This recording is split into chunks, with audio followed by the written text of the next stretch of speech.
Yes. Okay. Good evening, ladies and gentlemen. Welcome to the Leawood City Planning Commission for its October 11th, 2022 meeting. The commission will come to order and the clerk will call the roll, please. Commissioner McGuiran, Present. Commissioner Coleman, Here. Commissioner Block, Here. Commissioner Stevens. Here. Commissioner Hunter, Here. Commissioner Belzer, Absent. Commissioner Hoyt, Absent. Commissioner Peterson,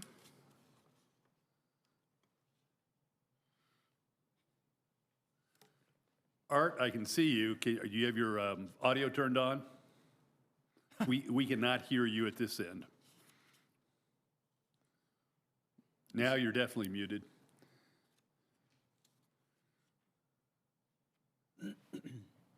Well, the record will note that Commissioner Peterson is here by Zoom, and Chairman Elkins. present.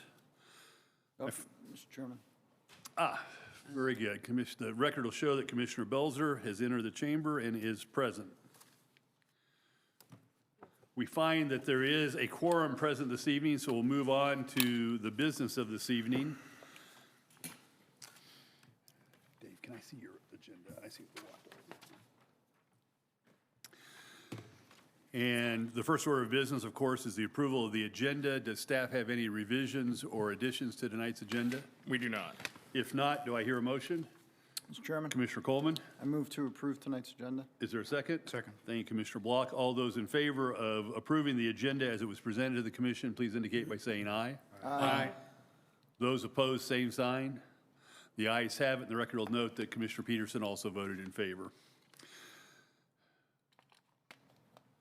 Takes us to a note that case number 63-22, Luxury Twin Villas, request for approval of a preliminary plan, preliminary plat, final plan, and final plat located south of 137th Street and west of Mission Road, has been continued to the November 22nd, 2022 meeting. That takes us to the new business of the evening. The commission will now call case number 85-22, East Village, formerly Cameron's Court, request for approval of a final plat, final plan, and design guidelines located north of 135th Street and west of State Line Road. I note that this is a, and I'm sorry, I got ahead of myself, Mark. I think you have an introduction before we go on to the case number 85-22. Yes, if you look over my shoulder, just behind Marcy is John Westbrook. He is an engineer with the Public Works Department and representing Public Works tonight. Thank you. Welcome, Mr. Westbrook. We'll look forward to your comments. Now we'll proceed to case number 85-22. And I note that because this is a final plan, final plat, and design guidelines, our rules of procedure here do not call for a public hearing. So this evening's conversation will be strictly with the applicant and his team, as well as staff and the commission as we consider this final application. So with that, Mr. Sanchez, this is kind of your last hurrah. Do you have a presentation for us this evening? I do. Please proceed. Okay, before we get started, if you could take a look at the dais for a number of additional attachments that were not included in the packets that were delivered on Friday. These include additional public comments as well as a memo from staff. And the memo from staff is to make a change to the language of stipulation number 4 in the staff report regarding the letter of credit.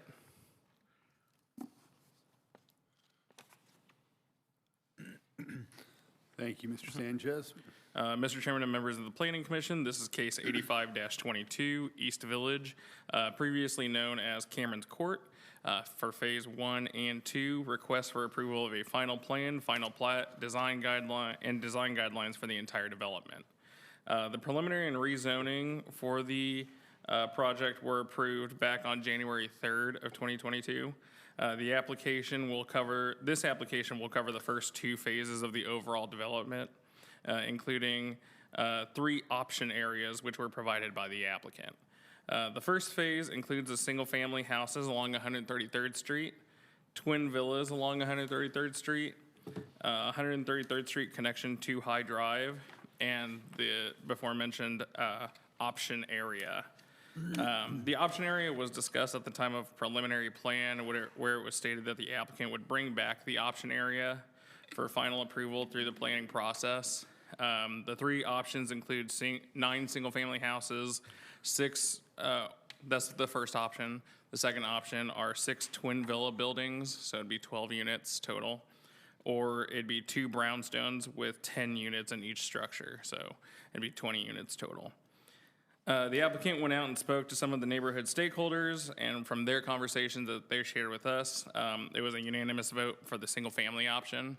And so in tonight's stipulations, you'll see the first stipulation has 3 different options that will need to get voted on tonight, and that just has the different square footage differences, the unit differences, and things like that. The second phase includes the continuation of High Drive through to 135th Street, the 12 to 14 unit apartments, a 9-unit and 12-unit brownstone, 2 brownstone buildings, a clubhouse, and maintenance building. Since the time of the preliminary plan, few minor changes have been made to the approved plan.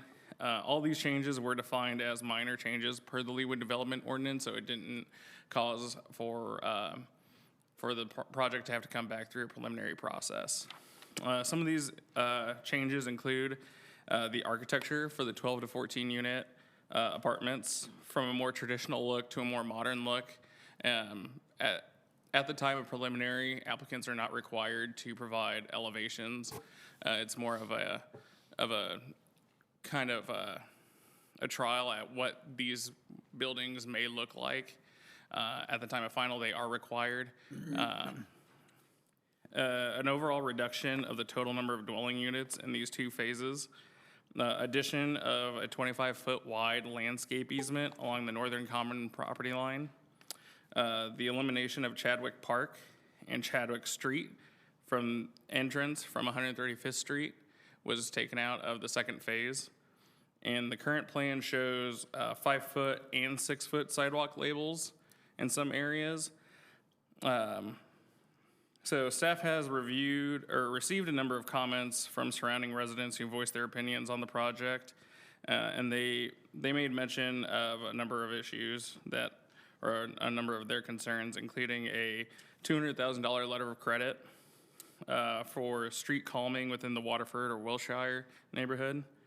The construction of Chadwick Park, berms along 133rd Street, and architecture of the 12 and 14 unit apartments. And those were kind of the bigger items that they had mentioned. It is staff's position that many of the concerns raised by the residents can be solved by a number of the stipulations that staff has provided within the staff report. Staff is recommending approval of case 85-22 with the stipulations listed in the staff report. I am happy to answer any questions. Thank you, Mr. Sanchez. Questions for Mr. Sanchez? Commissioner Coleman. Mr. Sanchez, for my visual help, can you put on what we approved at the preliminary and then point out some of the design changes on there, and then also show us right after that the proposed final plan, just so I can get a better idea, or so we can get a better idea?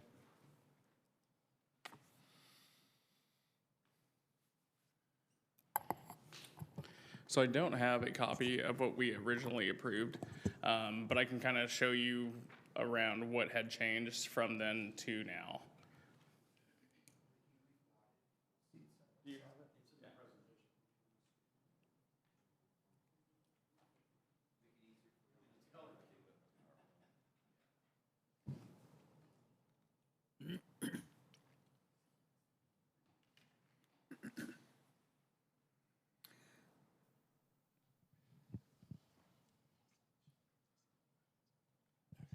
Mr. Sanchez, while he's setting that up, and it's part of your setup for this, can you point out on this plan where the option area is?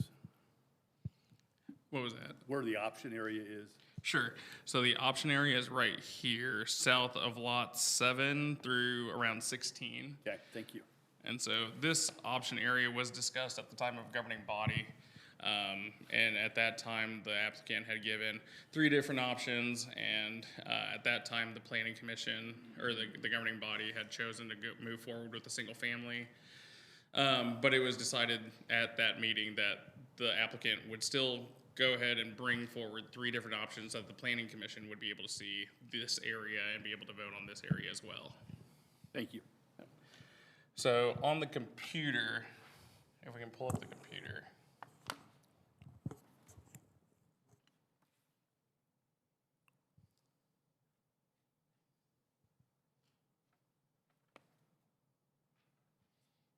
Okay. It may be a little hard to see here. So again, we have the option area here. 133rd Street's here, 135th Street. So some of the bigger changes, a lot of it came from this BMP area had to shift over to the west. And so a lot of this area actually stayed natural green space. The BMP area shifted over, which then made these buildings shift over as well. And so some of the traffic circulation, some of these drives shifted a little bit. The applicant did have to lose some units in here. They did lose this duplex unit here. Some of the buildings, the shape and design of them had to change a little bit. Overall, there weren't enough changes per the Leawood Development Ordinance to make it enough of a change to go forward through a preliminary process again. And so a 25-foot landscape easement was provided along this boundary here, along 133rd Street, to kind of create a buffer that will be maintained by the development team and not by the single, in some areas, the single family property owner. So that they would have to maintain those street trees or ornamental trees that are placed there. And so the orientation of buildings changed, the types of buildings changed, and it was a lot of those types of things.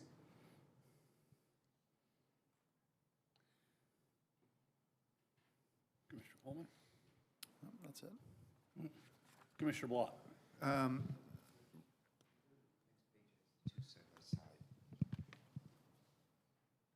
If you look here, I'll let you do it. So shown right here are the 2 plans side by side. They're kind of small, but you can see, so here is a brownstone unit. Here's another brownstone unit on this side. Here's High Drive. They were one facing the other. Now they're kind of offset.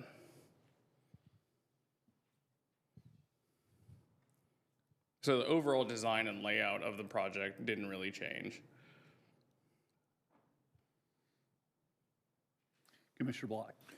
So Ricky, if we could, I guess start, since this is already pulled up, so the berm, the 25 feet to the north, I know there's, I can't remember the history, I know it was referred to, it's only going to be 3 feet, the berm, and I know that some of the Correct. neighbors wanted that to maybe be bigger.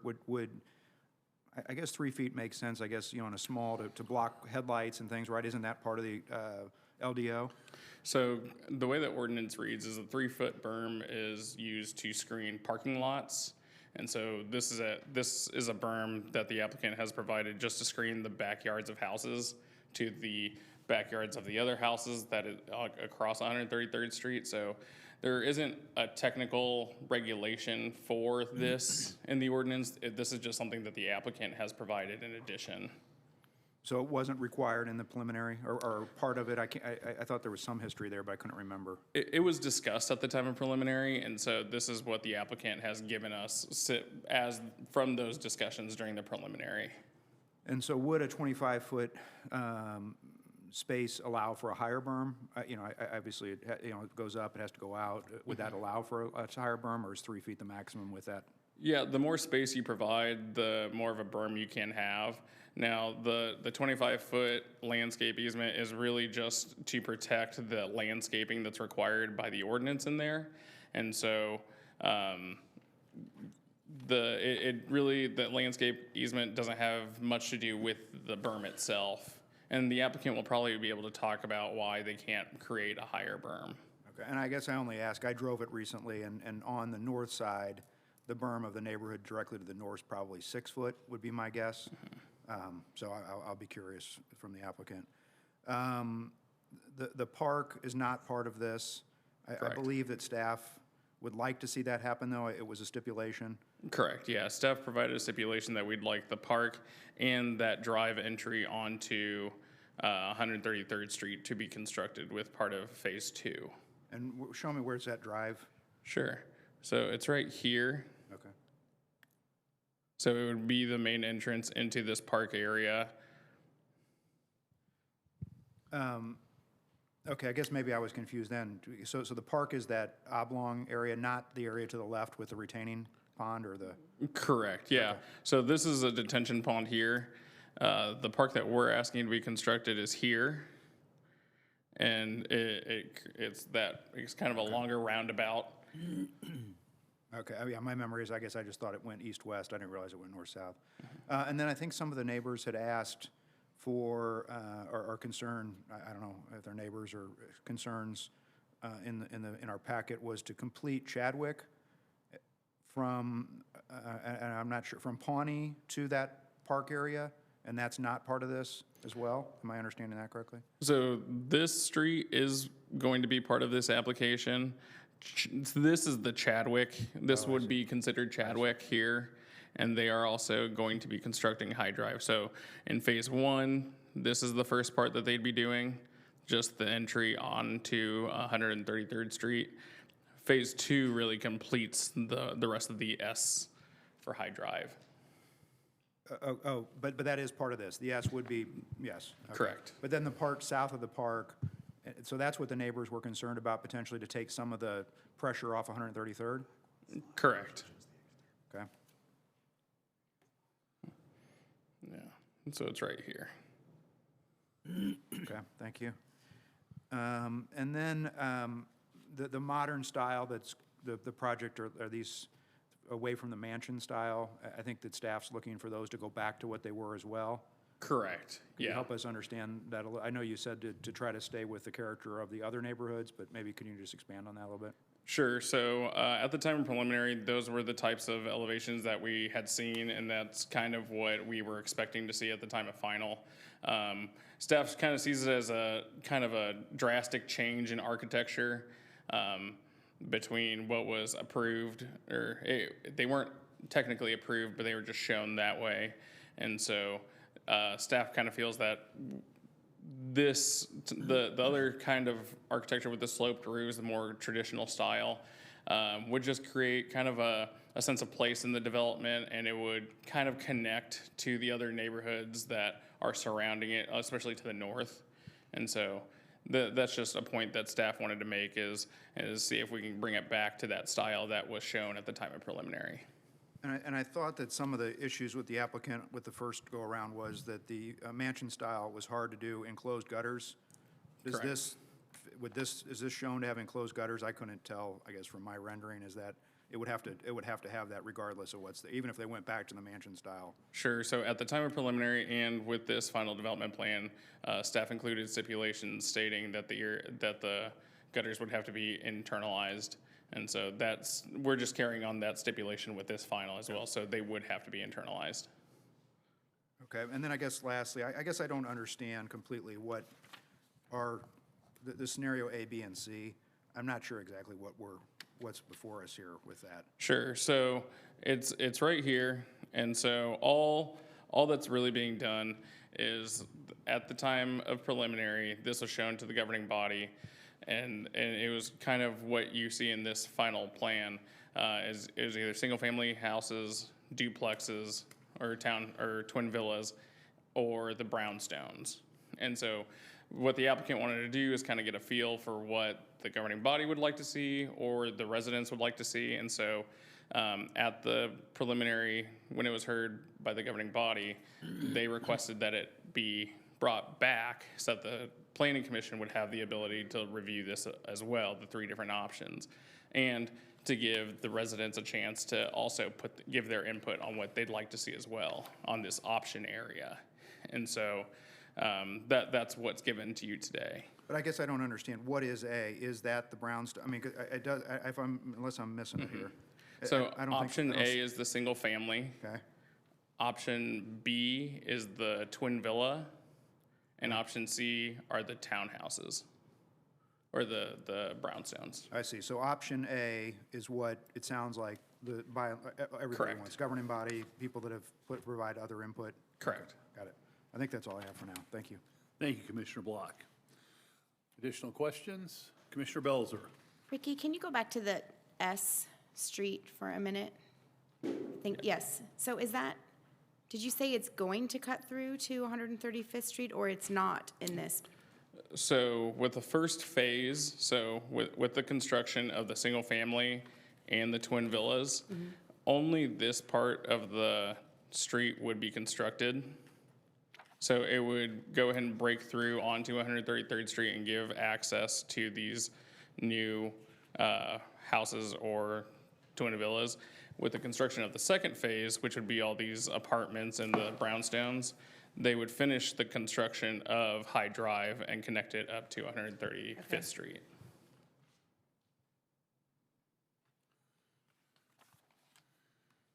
Other questions? Yes, sir. Ricky, are there any requirements that the city imposes as to the timing of Phase 1 and 2? No, they are separate, so they would come in with separate building plans. And so we would ask that, and Public Works may be able to talk to this more, but the infrastructure for Phase 1 would go in, and then they may have to provide their BNPs or anything like that within other areas. But as Phase 2 comes in, then they would construct the things for Phase 2, but there is no timing mechanism that staff has. And there's no, so in theory, like anything that we deal with, we could approve this, the governing body could approve this, and it could never happen, or they could do Phase 1 and nothing else. I mean, there's no, Phase 1 could happen next year, or it could happen 5 years from now. I mean, there's no suggestion or requirement, is a better word, from the city that gets into timing the approval of whatever we end up with tonight lasts for 2 years or 4 years or whatever, like some of the previous cases do. Sure. In construction-wise, no, we don't have anything like that. There is a time limitation on final plans, and those can last up to 10 years. And so as long as there's major construction happening with any of the phases within the development, that 10 years continues. And it's not until no construction is happening, no further plans have been developed to further the project that 10 years starts. And then after 10 years, that's when we would see the expiration of that final plan. Thank you. Thank you, Commissioner McGurran. Commissioner Coleman. One other question, Mr. Sanchez. Am I to understand that, trying to look at home ownership, which styles are going to be sold and which are going to be rentals? Do you have a split on that? I believe I know. I believe that the single-family houses will be for sale, and I believe that the twin villas will also be for sale, and maybe the brownstones would be for sale. The applicant will know. And then I believe that all the apartments will be for rent. Okay. All right, thank you. Mr. Sanchez, do you have available any of the renderings that we had from the architecture that was shown in the preliminary plan that was approved that we can contrast just visually with what's proposed here?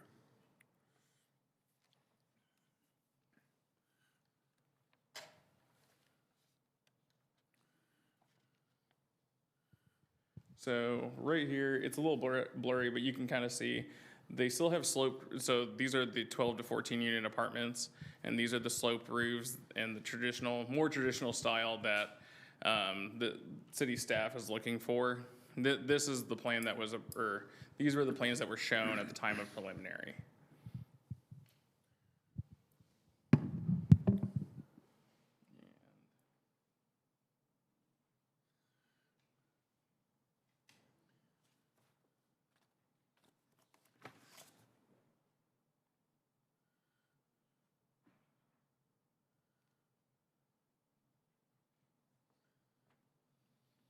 And we're going to go ahead and try to find the new ones.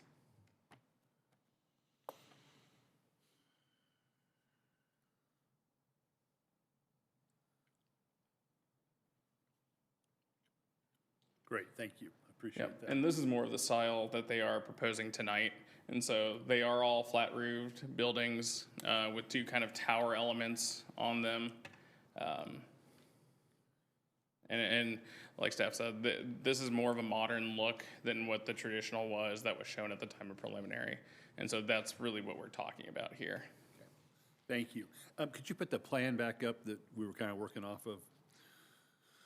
I want to follow up, yeah, or even the colored one, it doesn't make any difference, I guess. I want to follow up on Commissioner Belzer's question. Thank you. So with what is being proposed tonight, and I don't get the street names very well, but the street that's coming off of the park area, that street would not be completed in Phase 1 or Phase 2? From what the applicant currently has on the plans, this would not be part of these phases. And but the High Drive one would be.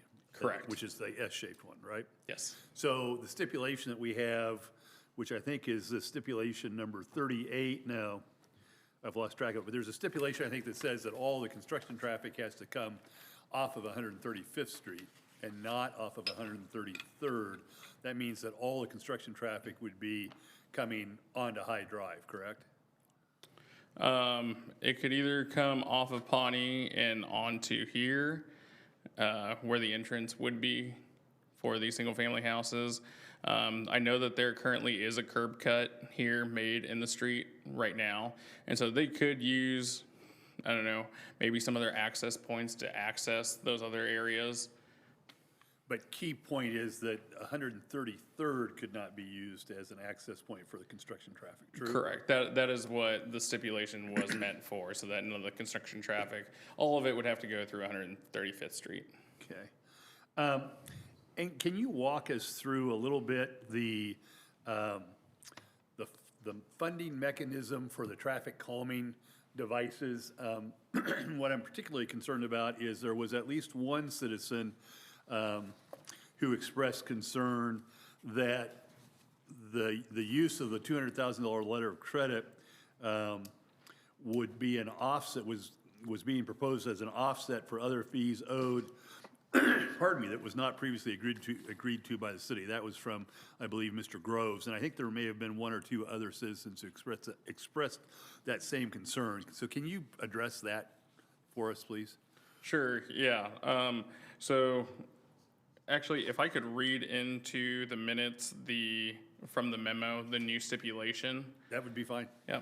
So the current stipulation number 4 will read, applicant represented to city staff prior to decision on the preliminary plan and rezoning that it would assist with neighborhood traffic issues. City staff advised the governing body of this information. Applicant acknowledges that the neighbors are concerned with traffic in the area and the potential increases in traffic due to this development. Funding of the traffic calming improvements for the 132nd and High Drive shall be determined by the governing body after consultation with the applicant. Such measures will be taken into accordance with the city's traffic calming policy, provided that the neighbors comply with the policy by submitting petition and that the city proceed to evaluate the petition in accordance with this policy. This would include traffic studies and public meetings with the Public Works Committee and the temporary placement of calming measures at the city's expense, with the recommendation for specific traffic calming measures to the governing body. Applicant may be required to post a letter of credit in order, or a letter of credit or other surety, yeah, to secure this obligation. So, I guess, can you explain to us a little bit the thinking behind the change, and in particular, it seems a little more vague than before because we had the specific provision for $200,000 in the original proposed stipulation. In addition, I have a vague recollection that that the stipulation that was in the preliminary plan around this traffic calming was somewhat different as well. Mr. Chairman, actually, I can answer that. Okay. At the time of preliminary plan, there was a memo that was actually from me to the governing body, and that's actually where it kind of took place, indicating that the developer would provide $200,000 letter of credit, and the development would then, or the city would take a look at the traffic calming, and they would put in temporary traffic calming devices on the city's dime. However, if it was determined by the residents that they liked those traffic calming devices and wanted them to be permanent, then the $200,000 letter of credit would be used to help pay for that. Under the current stipulation that Ricky just read, you're correct, it's a little bit more vague, and the reason for that is that this originated at the governing body, and so what we're trying to do is actually take it before the governing body again to allow them to decide as far as the exact terms that are associated with that. So you're correct, it is more vague than what it was before, but the intent is to actually leave it to the governing body as it originated at that point. So your expectation would be that the governing body would establish a not-to-exceed number as part of their deliberative process? Right. The governing body would then discuss it and come up with the terms. And you mentioned that this was kind of a conditional approach in your original memo.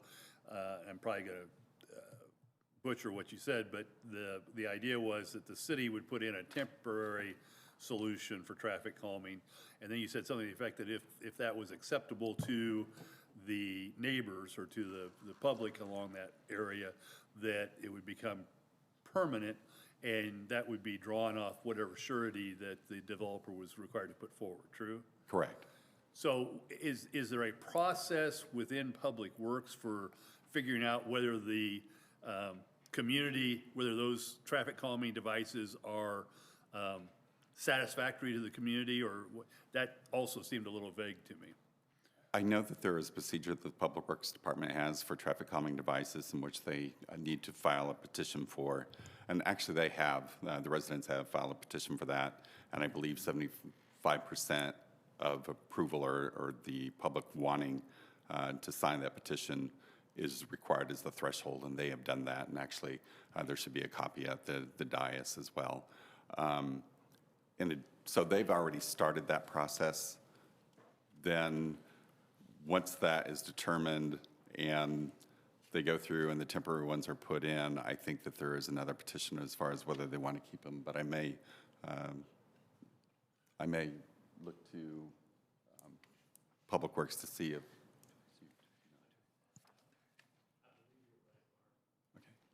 I believe that there's another petition as far as whether they want to keep them or not, and then the Public Works Department would put in permanent ones, essentially.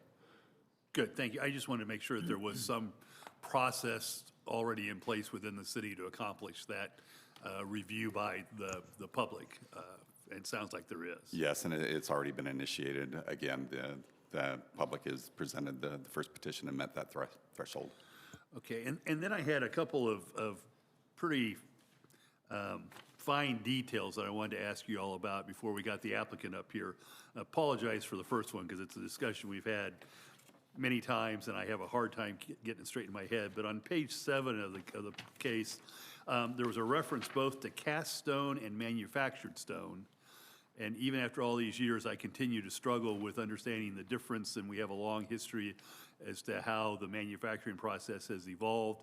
Is it correct for me to believe that from the way the report was written that there's a difference between cast stone and manufactured stone? And if so, what is it, and what are the proposed applications for each type of stone? I believe that they have two different bodies that kind of represent as far as how they're constructed or standards that they have to meet. Cast stone is a manufactured stone. It is an artificial stone. However, it tends to, the ones that I've seen actually have more of a look of kind of a limestone, a fine-grained limestone. And if you look at City Hall, along the seals and the lintels is kind of where you generally see the cast stone. The Justice Department also has some larger slabs of cast stone that are associated with it. With regard to the manufactured stone, typically what you'll see in that is it tries to look more like kind of a ledge stone. So it's smaller, smaller components that are stacked. We typically, and I know the Planning Commission has had this discussion with staff a number of times as far as that staff really prefers is the natural stone, thin set stone. However, that issue was taken to the Planning Commission and governing body, whether manufactured stone would be allowed. It was determined at that time that manufactured stone would be allowed, but it had to meet the specifications laid out in the LUA development ordinance. And then there's a series of things that it has to meet with regard to ASTM standards and also the International Code Council standards as well. I think they have to have an ES report associated with it. And really what that does is it's trying to have a minimum standard for as far as like the compression and as far as the ability for water to be absorbed into the stone, trying to get at as far as that how long it'll last. And let me make sure I'm tracking there. So cast stone is a subset of manufactured stone? That's the way I understand it. Cast stone is manufactured, and so is manufactured stone. And I'll say for the applicant, so the applicant might note this as to where they intend, where they intend each of these applications to be. And looking then at stipulation number 19, I know I'm getting into the details here. Stipulation 19 says that all downspouts shall be enclosed on all buildings. That on its face would seem to include the single-family residences. Is that what was included? And I don't know that I've seen enclosed downspouts on single-family residents in the past. The intent probably would not be the single-family residence. If you remember, at a work session staff actually had with the Planning Commission with regard to the internalization of as far as the downspouts. At that meeting, the Planning Commission indicated that they definitely would want the downspouts to be internalized within commercial buildings. They may be a little bit more willing to allow downspouts on residential buildings, but they wanted staff to keep that stipulation in so they could then take a look at the architecture and then determine if they felt that downspouts would be allowed on the outside or if they needed to be internalized. So we have included that stipulation in here. And you're correct, we probably could automatically rule out as far as the single family and make that clear in the stipulation. And we can have that additional discussion when we get to the discussion phase with the rest of the commission here. But it did strike me as a little unusual that we would be looking for single-family residences to have internal downspouts. Is there any place within Leawood where we've had that in the past? No, we typically do not. Okay, thank you.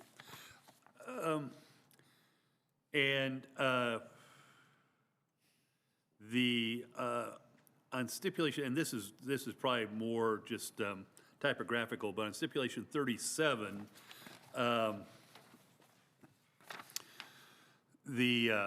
it says the project shall provide emergency shelters meeting all requirements of ICC 500-2014 for the apartments and the single family and twin villas. I presume that meant single family residences.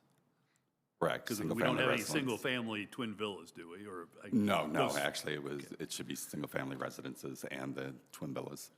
And then this last one, you guys, I know I always throw grammar at you, and I wish Commissioner Hoyt was here tonight because she knows grammar better than I do. But on 38, no construction shall be allowed between the hours of 9 p.m. to 7 a.m. and not on Sundays.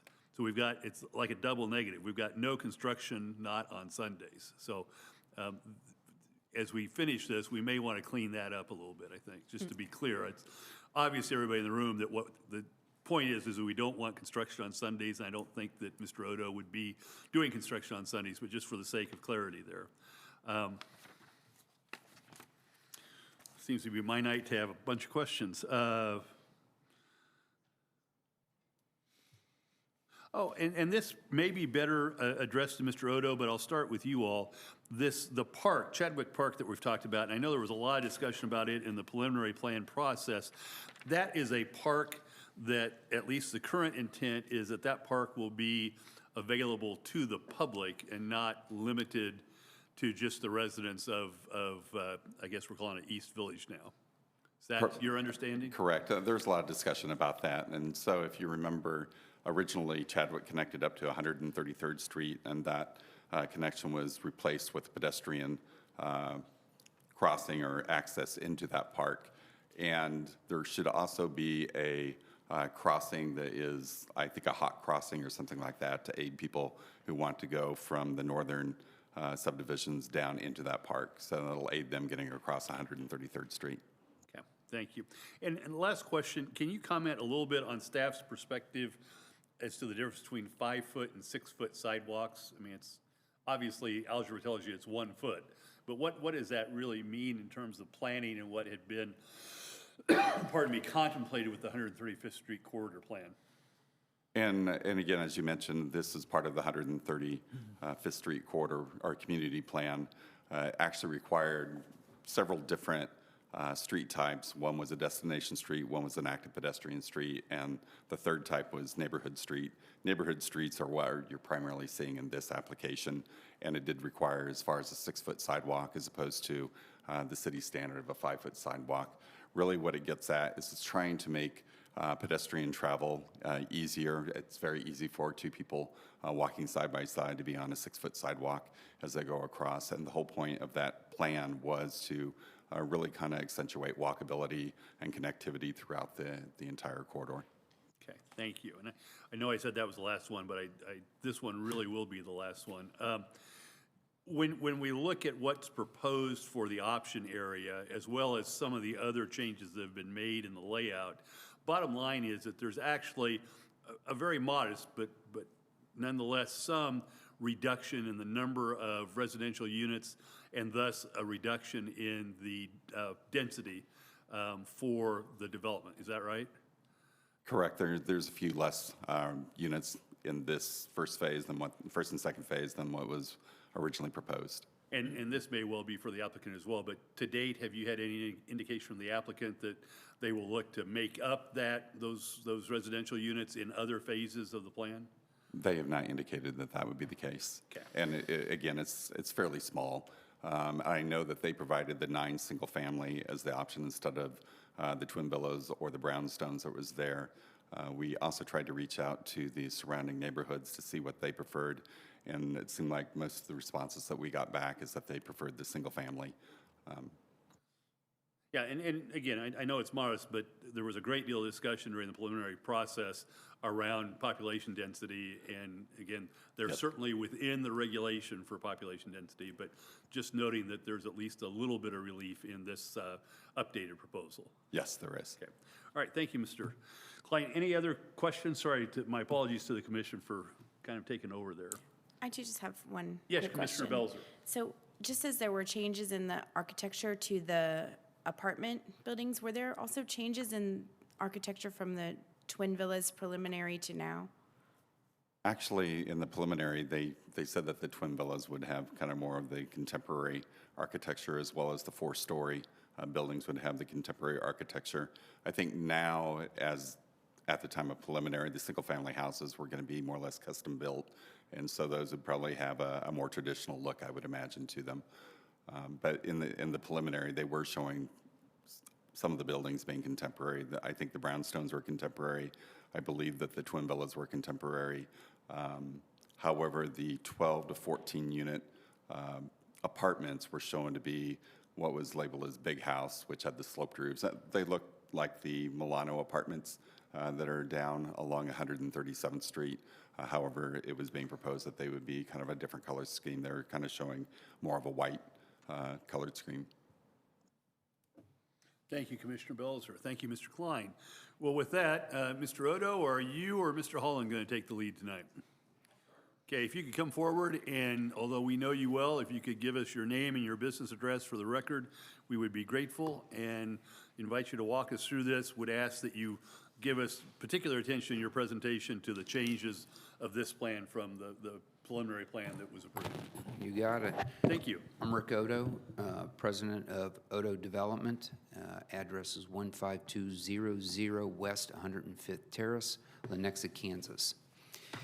All right. Well, this, do you have, that's what I'd like to have the screen up. Thank you. I don't know what you have been given as far as the renderings of our community, but this is some of the pictures that we've got, some of the renderings. And I would hope this meeting would be a very easy one for us to get through, because We meet everything of the LDO. We believe we meet everything of the 135th Street Corridor Plan. And we actually have 14 less units than we proposed last time. So, and that was the reason why we lost the 14 units is because of grading issues. Flood zone was bigger than we thought. We had to get bigger detention ponds, and we lost a building. We had to slide some stuff around. The shape of High Drive, that asked us to move High Drive down a hair, and so it changed the S shape a little bit. So all it was just to make things fit from the last meeting and the engineering to work. But as you'd asked before, the unit count went down by 14 units. I'm not going to spend a lot of time on this. Right here, if you can see where I'm circling, is the homes that we proposed. But at City Council, a few people said, well, we want to see more, lower priced homes go in there. So some people asked to see the brownstones or Twin Villas. We had the proposal, but it was also asked to get together with the neighbors to see what they want. And we had a meeting of 8, plus I had some other people that we had met with before we wanted to be involved with it, so the 14 people. And it was unanimous, all 14 wanted single-family homes. We wanted single-family homes, so we really thought, this is really pretty easy. We'd like to stick with single-family homes and have fewer units in the area. So never thought that would be an issue. We'd like to stick with Plan A, if you don't mind. Okay, so this is the proposed plan that we have. And a couple of weeks ago, Mark had asked me if I would please, because we did not have in the original submittal Chadwick Park being built and Chadwick being coming through to 135th Street. He asked me to do it, thought it'd be ease traffic for construction. The neighbors wanted to see it built, Chadwick, and so because of that, I just want to get along with people. It's a build now or build later. I said I'll build the streets, we'll put in the treescape, but the rest of the amenities that we might look at, let's look at what's appropriate as this stuff builds out. But we are going to put in the park, the trees, the streets, and so they'll have what the neighbors are looking for. And there's a cut through, not for traffic, the street was removed, but this is all park area, trees, benches. We'll have something here for people to walk from 133rd Street down to the Chadwick area. And yes, it's open for the public. I'll put it in our expense, but everybody gets to use it. It's for everybody. Along with, we're putting in a total of 9 parks between phases 1 and 2. I'll show you that in a little bit.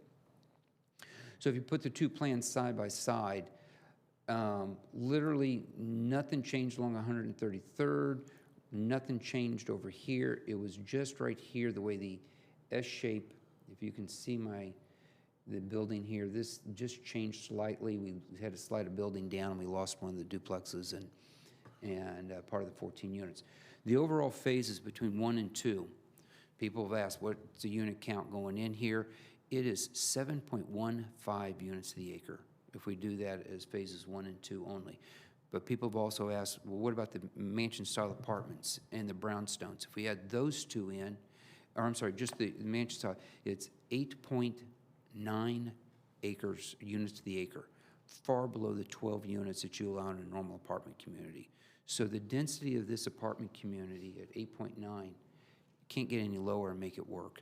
And so it's very low. That's why it's taking up so much space. And I would think people would appreciate the low unit count here. These are the 9 parks that we're going to be building with phases 1 and 2, including the bike trail down along the east side of our property, the west side of the church. And we've got all the little pocket parks all over the place. This pond, the detention pond here, the big Chadwick Park, we have a big area over here. We will put in, an additional park over here when we do phase 4. With this plan, we have approximately over 45% green space. I did say we'll build out Chadwick Park as part of this. We have all of the 3-foot required berms or requested berms or embankments all the way across. And your question, Commissioner Block, is the higher the berm gets, the more damage it does to the backyard, because these aren't as wide. These backyards, or the depth of these, are 30 to 40 feet shorter than the buildings across, the homes across the street.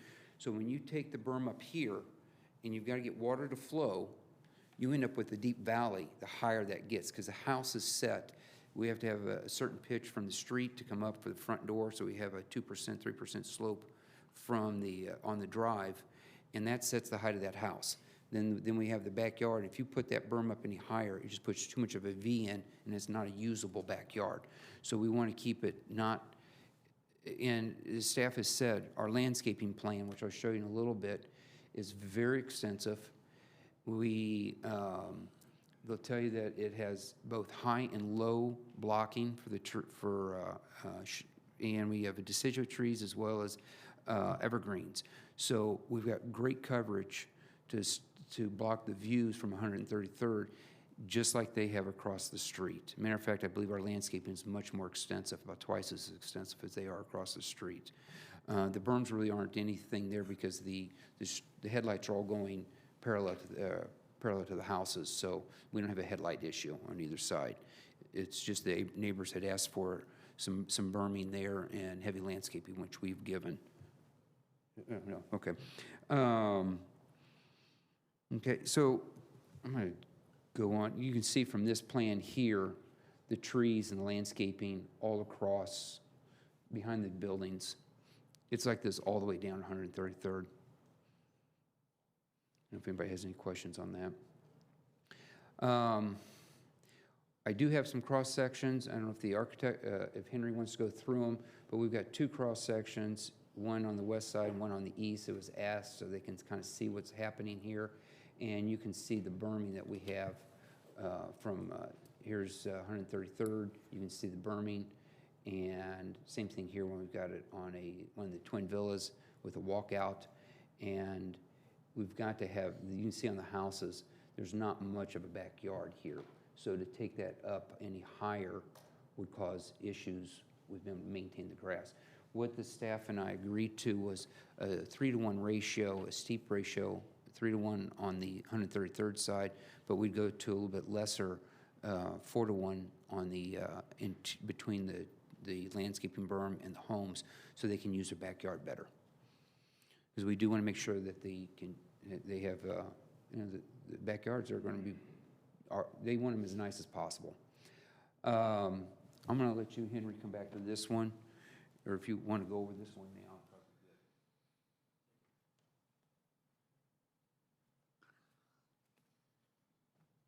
Very much my pleasure to be in front of you again. Henry Clover, Clover Architects, 8813 Penrose Lane, Suite 400, Lenexa, Kansas, 66219. The request or comment about the berms, we did pull up, Patrick pulled up one of the sections, and one of the first sections we looked at had 5 feet on the street side and 3 feet on the back side. So it will vary because obviously there's contours and topography to deal with. The street's going down, some of the sites going up, so it will vary, but we have tried real hard to keep the slope along the road, as Rick said, more manageable. I will, if you have any questions, feel free to ask as I go along. This is in here for the building massing and the transec transition. The building you see on the right is a black and white of what was originally the mansion styles that were contemplated, and the building on the left is the new style. It also is lower in mass. It's anywhere between 9 and 5 feet lower. It's also a function of the criteria that the city has too, because these are residential buildings, but the city has requirements that they be built out of expensive and heavy roof materials, which was a very costly item. It was discussed all the way through the meeting that obviously if the city would change those rules, we would consider. No, I don't even want to. You don't want to go there? Go there. Okay. No, I guess what I really want to show you on this plan here is the height. With the new modern, would you call it modern, we call it just an updated look, the mass of the building is a 9-foot lower elevation than what we had before. And in my opinion, I think it's more beneficial to people to have a lower mass building, shorter building, and the 9 feet's a big deal. The other thing I really want to push is that Regents Park and 135, which is right across the street, have the exact same modern look, that we're trying to match. And I'm going to get into more of that, but our style is blended in with the 135th Street corridor plan. This is our design compatibility. We feel that this building up here is the 12 unit and 14 unit buildings. This is also 12, 14 unit building. Our twin villas over here on the right. This is our brownstones that we showed before. We're seeing some of the modern homes, you know, contemporary style. I just call this contemporary, is all this is. And this is a very, excuse me, just let me do one, let me finish up these here, and I'll let you have it. No problem. Okay.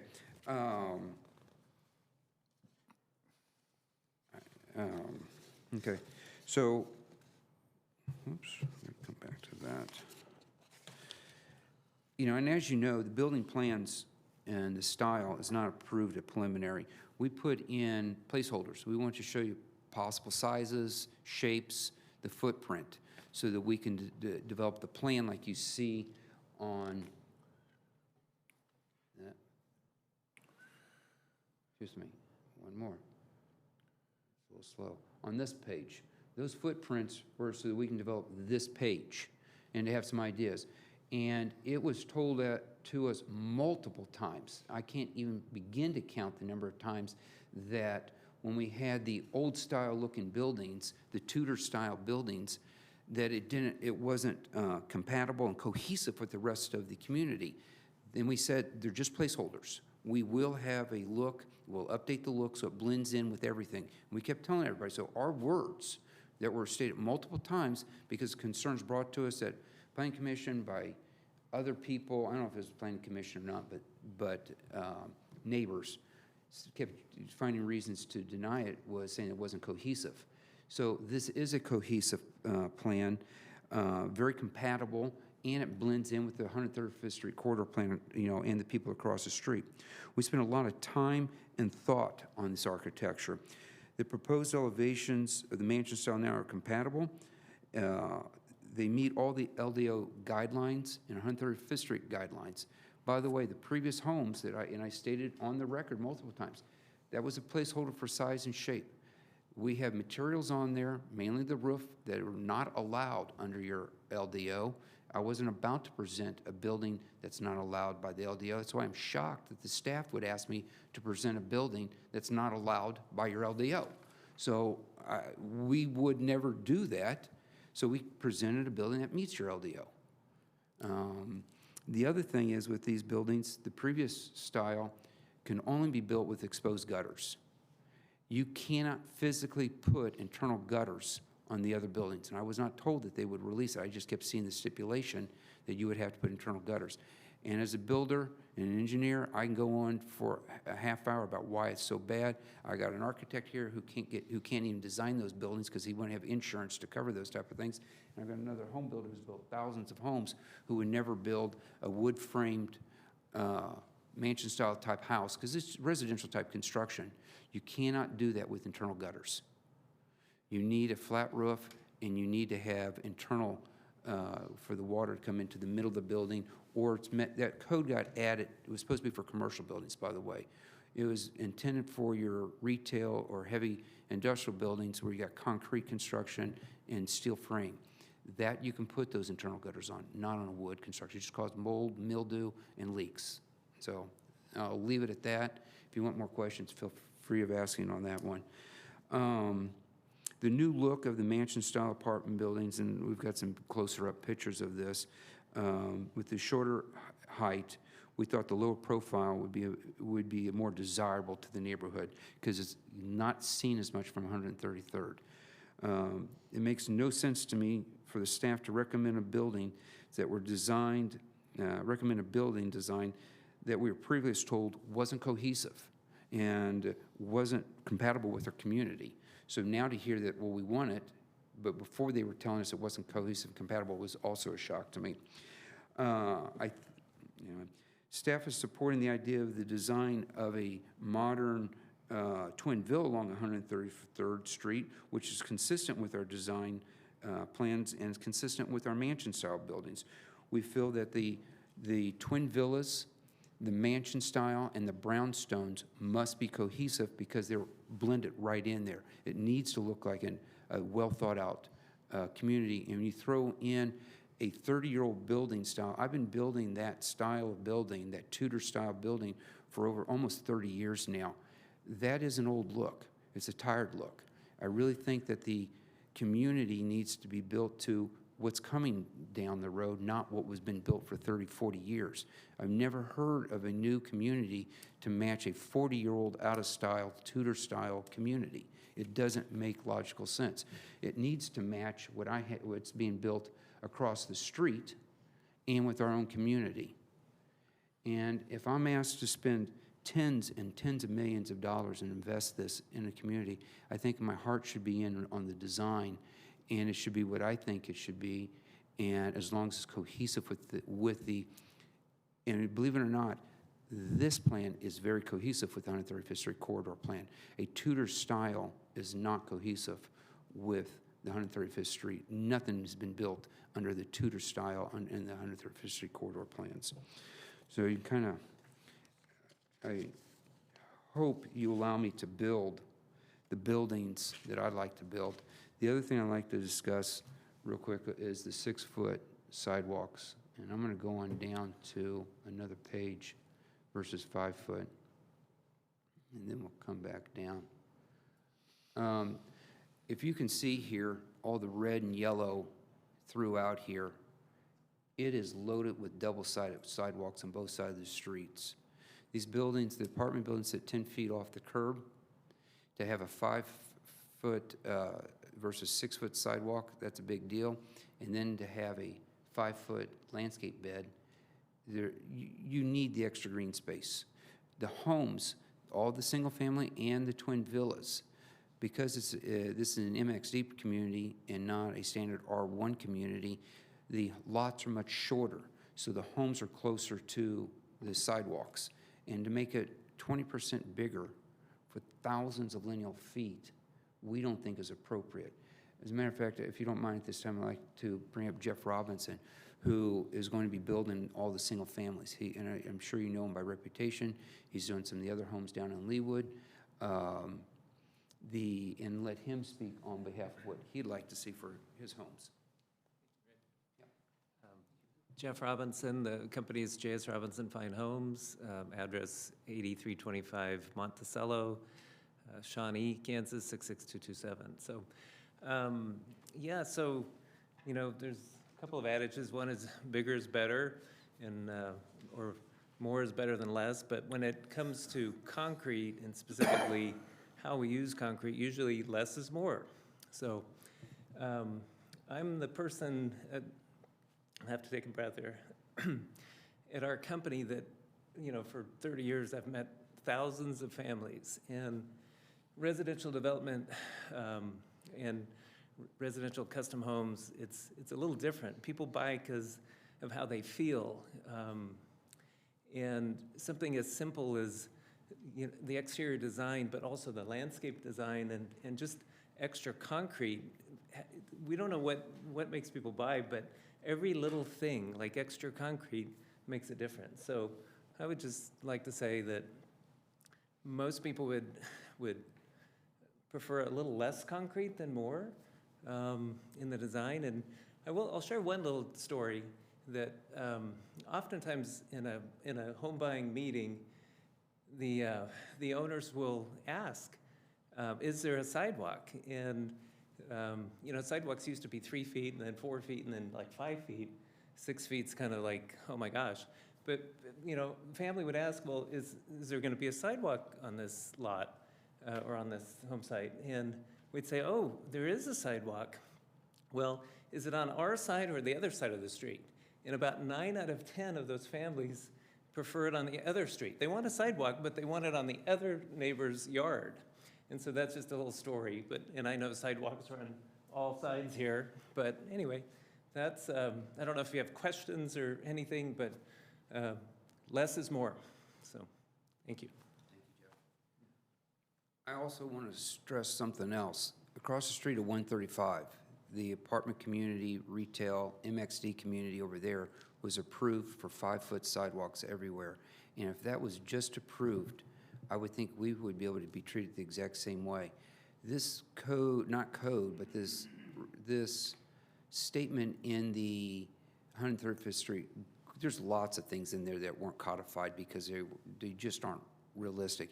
It was designed or written by someone in the East Coast who had the idea that we would have the traffic that East Coast cities have with thousands of people, the density 10 times what we've got. We don't have that type of density. This is supposed to be a green city, and a green city doesn't need that much sidewalk. And we really do feel that it will hurt the value of the entire community instead of help the value of it. Now, down High Drive, that's one thing to put 6-foot sidewalks there. That we can see is appropriate. But in all the residential streets, in front of all the residential homes, which includes apartments, we don't have traffic walking over there. You certainly don't need double-sided 6-foot sidewalks. So we ask you to please take that one step and put it in 5 like you have in the rest of Leawood, because it's just simply not needed. So our two issues, I guess I would say, is the 5-foot sidewalk, or my two.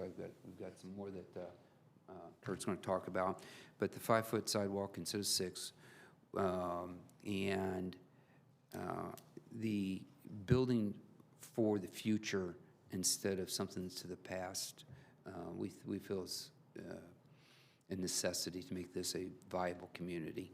With that, I'm going to turn it over to our architect to show you some of these designs. I wish we could blow some of these things up. And can you not blow these up, or can you see them? But I'll let you talk about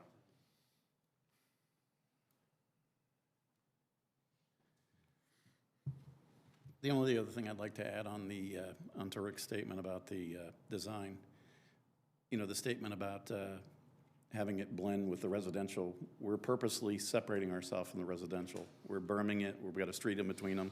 We've got single-family residential. We've got the villas. We've got another street, and on the east end, we've got another whole street. So it didn't make a lot of sense to us to try and design to something that we're trying to shield from. And it also, the environs that we're dealing with is, as Rick pointed out, the stuff that's going to be approved and is approved and being built along 135th Street, which is contemporary. It's not a traditional look in that area. So we believe we're very consistent with that design. The image you have in front of you is the walkout, the 12-unit walkout, and that is used for the grade changes. They're primarily going west to east as the site goes down. You'll see a lot more of them on the east side.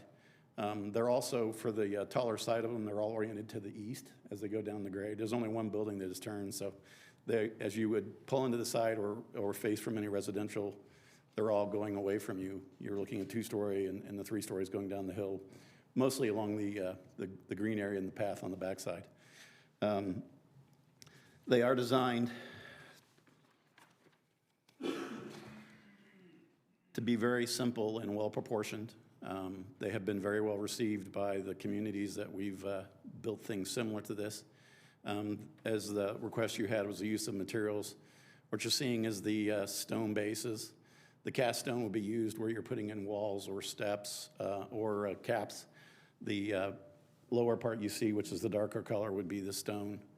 The darker color is the siding and the materials. And we purposely put in a strong base in the middle, and we've got the caps on them. This allows for you to do roofs with internal roof drains and comply with that ordinance as well. The next unit, and keep it simple, is the 12 unit, and this SOG stands for slab on grade. And the entrances to the garages are on the sides, so they face each other. So this is what you're seeing there is more of the street presence, and the building also steps and articulates. We strongly accented the vertical elements, which are the vertical transportation of the stairs. These units, you go directly from your garage to your unit in each space, so each of them are directly connected. So they're very nice, well received, but we've got balconies and canopies and covers that go through it. A very similar one as well is the 14 unit, which is slightly bigger, but it also articulates and goes up in height. We will have different textures and materials. There are 2 different color palettes that we've designed for these that will be used and be throughout the project. The brownstone is very similar to the image you saw in the initial rendering, which is at the last. You'll see it again, but it's intended to be a street presence and street activity. These are along the curve. The deviation we requested was to get them closer and tighter. So they're 30 feet instead of 40 feet back. And the whole idea here is to have front porches, balconies, people activity on street. The grand part is my office is over in City Center, and I absolutely love seeing all the people walking around with their dogs. I mean, every time I leave at night, there's tons of dogs. And the more you can have people activity, people walking dogs, people on their front porch, it blends community, it also blends safety. But these buildings are articulated. You see the second levels where they have the upper level balconies again. And the garages on those are in the rear. This is the clubhouse that will be built. It is a strong 2 massing elements on either side of the tall glass entry. It will contain obviously the leasing office and maintenance, but it'll also have let me go through my list. It'll also have the mailroom, fitness room, yoga, a movie theater room, meeting rooms, kitchen and club, obviously leasing and maintenance. And on the backside of that, this is on High Drive. On the backside of that, there will be a luxury pool with the infinity wall, which you see. There'll be covered arbors and grills and activity areas for people to attend. And the fitness will look over this pool area as well. That's the designs. The sidewalk width, Rick already went through. Again, we had the image in there showing you the massive quantities of sidewalk, which is extensive. What should be said too, the pathways are 10 feet. There's wider areas for the pathways, particularly along the back of the additional single family they're added and by the church area. And this is the image that we showed for Chadwick Park. As Rick had said, we are going to install it. We won't be doing all the amenities and the sidewalks internal. We'll get the curbs, we'll get the trees installed, but it'll go with the activities that get built around it because that's the commercial hub. So at this point, I will return it over. I tell you, we'd like to pull up the renderings instead of the little bitty renderings so you guys can see them better. Do you have them on a zip or you need to take the thumb drive? Okay, are we gonna? Close out. Okay. Bear with our patience, we'll give you pretty pictures. Remember, we used to have boards for all this stuff. Yeah. Old style.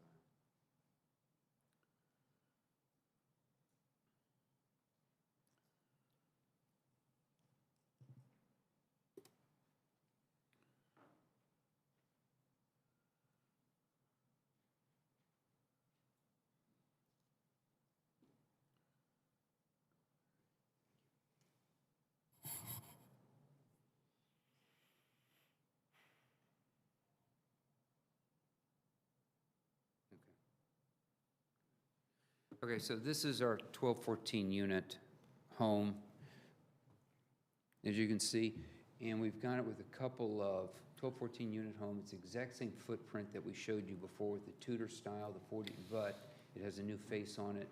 And the elements here, this picture pick up on what we're doing on the other apartments that we're doing and on our brownstone. So it's a common element throughout our community. This would be the back side of them. We have them in 2 different color schemes. This one's got the brick on the back on it. This one here is the white stone instead of the brick. So we've got the 2. I'll show you some more of these. This is the other 12-unit building with 1 color scheme, and this is the other color scheme. And if you notice these big balconies overhanging, it allows us to put 12-foot ceilings in those second floors and the penthouses there. It is something that is just loved by our residents when we can do this. And I don't see that as being overly modern or offensive in any way. And this has got that 8-foot, 9-foot lower roof design. Here's our twin villas. We have 1 garage facing forward and 1 to the side. Here's the back side of that. which you would see from 133rd, but it would be well landscaped. Here's the two-story version of it with the other, with the brick look instead, the other color scheme. And then once again, our brownstones. So I wanted you to see these homes and these apartments. With this, I'm going to turn it over to Kurt Holland, our attorney. He's got a couple of things to talk about in these stipulations, and I'll be available for questions.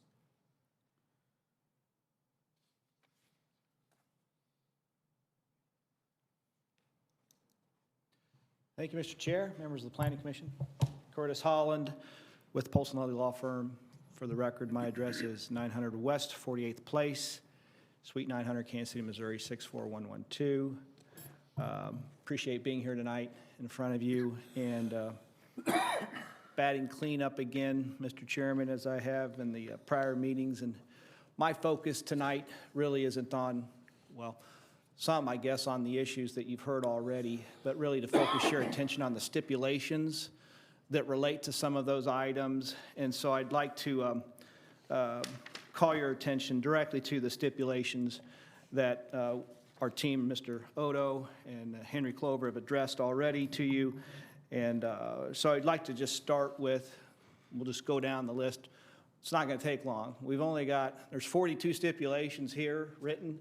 And then there's a whole bunch more in the Public Works memo, so I don't know how many altogether that equals, but I'm going to talk to you about 4 of them here. And again, these have already been hit on already with the exception of one that I might add. I don't know that it has been fully addressed yet, but we'll get to that in a minute. So first off, I want to direct your attention to stipulation number 4. Stipulation number 4 is the provision that deals with traffic calming.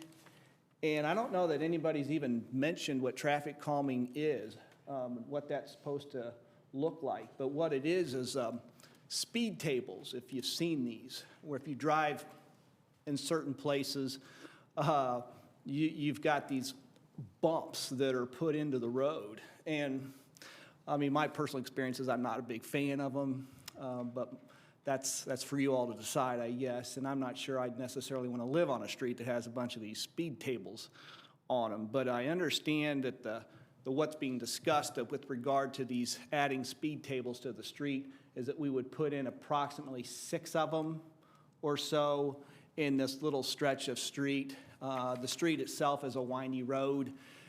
Speed limit is 25 miles an hour today. You put the speed bumps, these speed tables in, that goes down to probably 10 to 15 miles an hour speed limit if you're driving up this road going over a series of bumps. And if you can imagine that, I'm not sure the residents are going to like it. I guess we're going to put these temporary bumps in the road out there and see if they do like it. It was an issue, just to confirm, that it was an issue that came up with the city council, the governing body. And it wasn't presented here when you all heard the applications. And we had many, many hearings on this item, as you'll remember. I know some of you weren't here, but we had a lot of hearings on this. And actually, this item came up at the very last meeting of the governing body, and we got handed a memo that talked about doing some traffic calming. And so there is a little bit of, just a slight bit of color. I don't want to belabor this point, but to talk about the $200,000 letter of credit. I was here that night and talked to the council, and there's a sort of a bit of a misunderstanding about what was agreed to between the developer and the staff in terms of the discussions. And I don't want to get into all that because this really is a point that's going to be later decided by the city council. And so I'm not going to delve into all the nuances of the stipulation and the detail. I do like the way it was redrafted and was handed to me just earlier tonight by Ricky. And I talked to the city attorney, Patty Bennett, about this earlier today. So, but I do want to point out that that the issue with regard to traffic calming is the stipulation number 4. And again, it's going to be a governing body decision, I guess. The next item is the 5-foot versus the 6-foot sidewalks. I'm not going to talk about it, but just otherwise to point it out to you, it's stipulation number 5. So when you're looking at it and you're trying to make a decision which stipulation we're talking about, and whether we want to go with 5-foot or 6-foot sidewalks, be my personal preference. I'm the guy on the side of the street that has the sidewalk in my subdivision. The other side of the street doesn't have the sidewalk. The sidewalk in front of my house is 4 feet. My wife and I walk a lot in our neighborhood, don't have any problems, maneuvering around the neighborhood on our 4-foot sidewalks. 5-foot sidewalk, okay. 6-foot, boy, I will just tell you, I wouldn't want it in my front yard, okay? I wouldn't. And I probably wouldn't buy a house, I'm sorry, Jeff. I wouldn't buy a house that has a 6-foot sidewalk in the front of it, unless it had a very long front yard. And my yard's not long, it's about 30 feet. But anyway, that's my only comment as to the 5 versus the 6-foot sidewalks. I don't know if you all live on streets that have sidewalks in front of your house and whether or not you'd like a 6-foot sidewalk or not. But anyway, the stipulation is stipulation 5.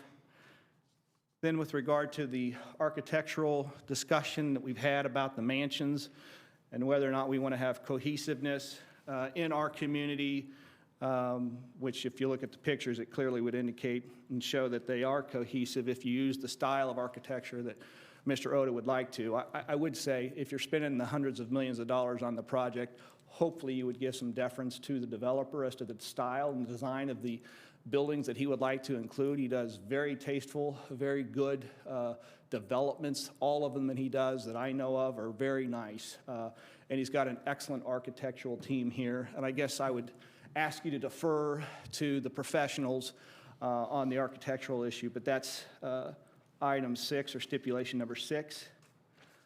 Mr. Chairman, I loved when you talked about stipulation 19 because it's a question I asked our team here before the meeting even started. That stipulation's always bothered me, and this was with regards to the downspouts being enclosed on all of the buildings. As you read it, just reading it, it does, well, hey, are you going to put enclosed downspouts on the single-family homes? I'm like, whoa, that wouldn't be good, and I wouldn't want it in my home. And so I do appreciate the clarification on that issue. And I'm guessing, I hear from staff, even though it says that, the intent of it is not to include it on the single-family homes. So personally, I think if you have stick-built construction, putting water gutters inside that construction isn't probably good. So I would agree with my client on that particular issue. But anyway, stipulation 19 is the issue if you're looking for it on the downspouts. And then finally, I just have to say it because to be consistent with what I said during the zoning or rezoning preliminary development plan item, and it's stipulation 35, and Mr. Chairman, you and I had some lengthy discussion about that. And the problem I have with stipulation 35, and it wasn't mentioned by Mr. Odo previous to this, but that is with regards to the maintenance provisions for taking care of the common areas. We showed a picture earlier tonight that showed we're going to have 9 parks in this first couple of phases, including Chadwick, okay? These are going to be common areas. And the way this reads, the stipulation, it indicates, and this isn't uncommon for the owners of the property to have joint responsibility for the maintenance of those common areas, but what is unusual, and I've never seen it in any other city, is that in this stipulation, all the owners would have joint and several liability. And so the term several, as the Mr. Chairman knows, means that the city could decide that any one owner of any property in this entire 100-plus acre development could be financially liable for the maintenance of these common areas. I just think that's unfair, and I don't think really the banks are going to like it if they're lending monies to be potentially obligated or liable for their borrower to have to be potentially liable for all of the maintenance within this park or this beautiful community. Surely the city wouldn't do that, but that's the way it's worded. I objected to it during the rezoning and the preliminary development plan approval, and I'm objecting to it here today just to be consistent with my prior comments on that. And with that, I would close unless you all have any specific questions for me. Thank you, Mr. Holland. And just to clarify, so with respect to the rest of this 42 stipulations, you nor Mr. Odo have objections that Well, you're thank you, yes. wishing and to I- press on those. Yeah, on behalf of the team, we are agreeable to the other stipulations, the 42 here, and, well, the ones that I didn't object to, and then the others in the Public Works memo, but yes. Thank you. Thank you. Mr. Odo, additional presentation from your team? I think that's it. Okay. Well, we'll give you an opportunity to come forward and answer questions from the commission.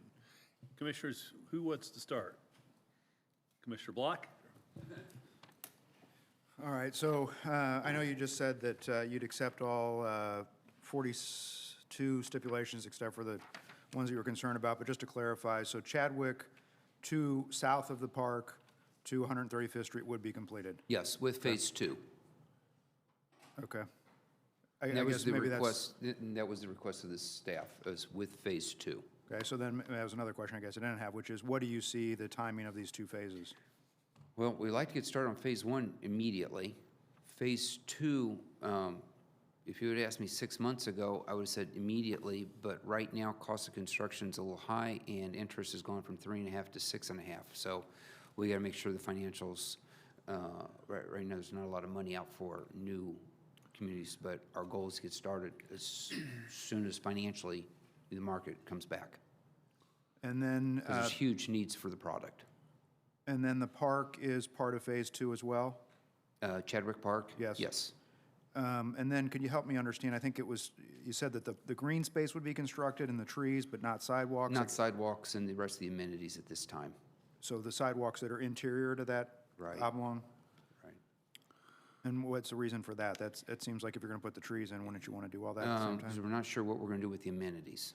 I see. And that gives us some time to see how to do it. The other thing is we will be doing a lot of construction there, building those brownstones, and we're worried about anything we do is going to be destroyed and damaged. We'd rather put that in clean and fresh after or when we build the brownstones. But with the park, you'd sod it, seed it, whatever. I mean, it would still Sides. be a.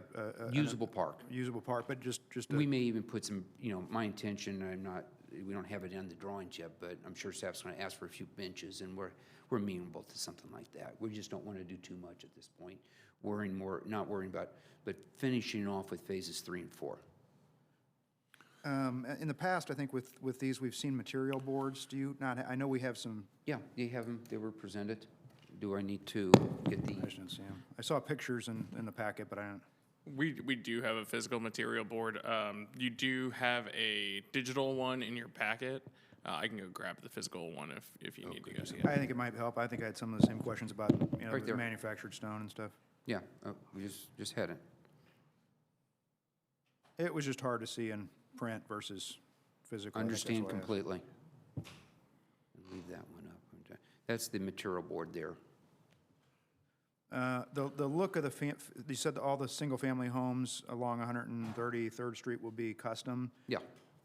I guess help us understand what you think those might, I mean, I guess know could there what, be I would tutors in turn- there or whatever you've Turn that referenced? over to our builder. We've got an agreement to sell him the lots, and then he'll finish off building them all.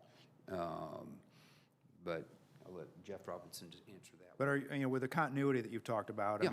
so you're going to have anything loose at least, or, some kind of parameters as to what they can We will construct or not write construct? some, and we'll write them together so that it is cohesive with the neighborhood.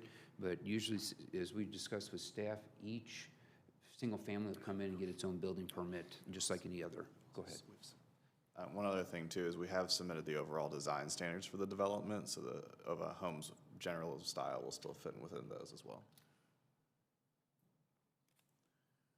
But I guess the question, I guess, is, could you see homes that look more like homes north of 133rd Street on that street? Doubt it. So I what don't- would they look like, I guess? They would have, Jeff, you want to? Yeah, once the design is approved here, then we're already working with architects. We'll do what's current and what fits into the community. It most likely will be several different things, transitional, a little bit contemporary, more than traditional, but there'll be some traditional elements. We don't have it finished yet, but I assure you it'll fit into the overall community design. So I don't know if that's enough detail. Well, you know, you talked about the, you know, I think you guys proposed, though, the Tudor style, right? I mean, that was the Well- city's proposal. I know you kind of went on No, a we didn't rant there. present that at all. We just said it was the size and shape of it. It was in the packet that you submitted, though, right? And yes, and I said multiple times, we'll have it looking more modern and contemporary than we did. As far as the single-family homes, if you look on the board here, that I've got the picture, in the dead center, that's a single family. We kind of envision a contemporary style. So if we do move forward with this kind of more modern, it wouldn't be high-pitched roofs, and I guess that's what I'm trying to get at. Not on the single Yeah, family. okay, thank you.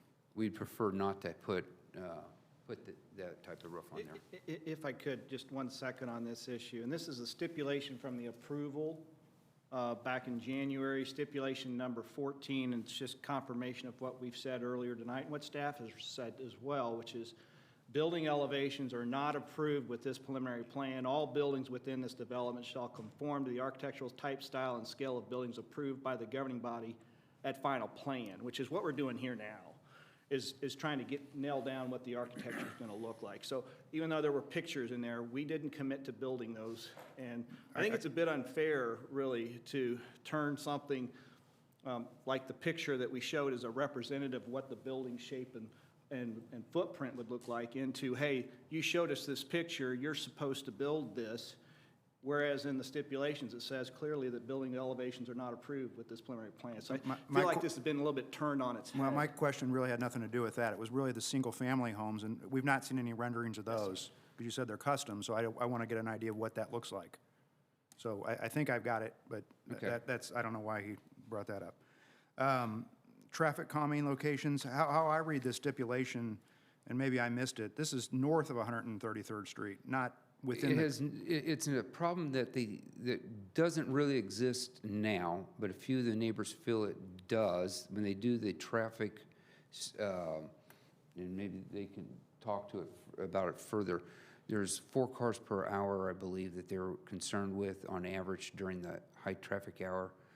And they're asking me to pay for it, which has never been done, just for the record, to ask for a developer that had, for an existing problem, to pay for a fix that he didn't cause, or she didn't cause. I thought that Mr. Holland was referring to putting these traffic tables within your development. No, these are in 100. Okay, that's how I understood it, north, the High North. Street and Yeah. Pembroke and Meadow and whatever those streets are that are north of the project. North of I just us. want to make sure I understood. Right. Okay. That's all I have for now, thank you. Mr. Chair. Thank you, Commissioner Block. Commissioner Belzer. Okay, a few things. I'm going to go back to what Commissioner Block was just getting at in terms of the single-family homes. Are they actually individually designed, custom homes? Yes. So I'm going to buy a lot, and I want a Tudor, I want a farmhouse, so just to let you know, this kind of aesthetic personally is not my aesthetic. So I'm not a flat roof. I like the Tudor style. I like a different kind of look. I don't like contemporary styling. I think it all looks the same across the whole entire place, which is not, some people may say cohesive. I might have a different word for it.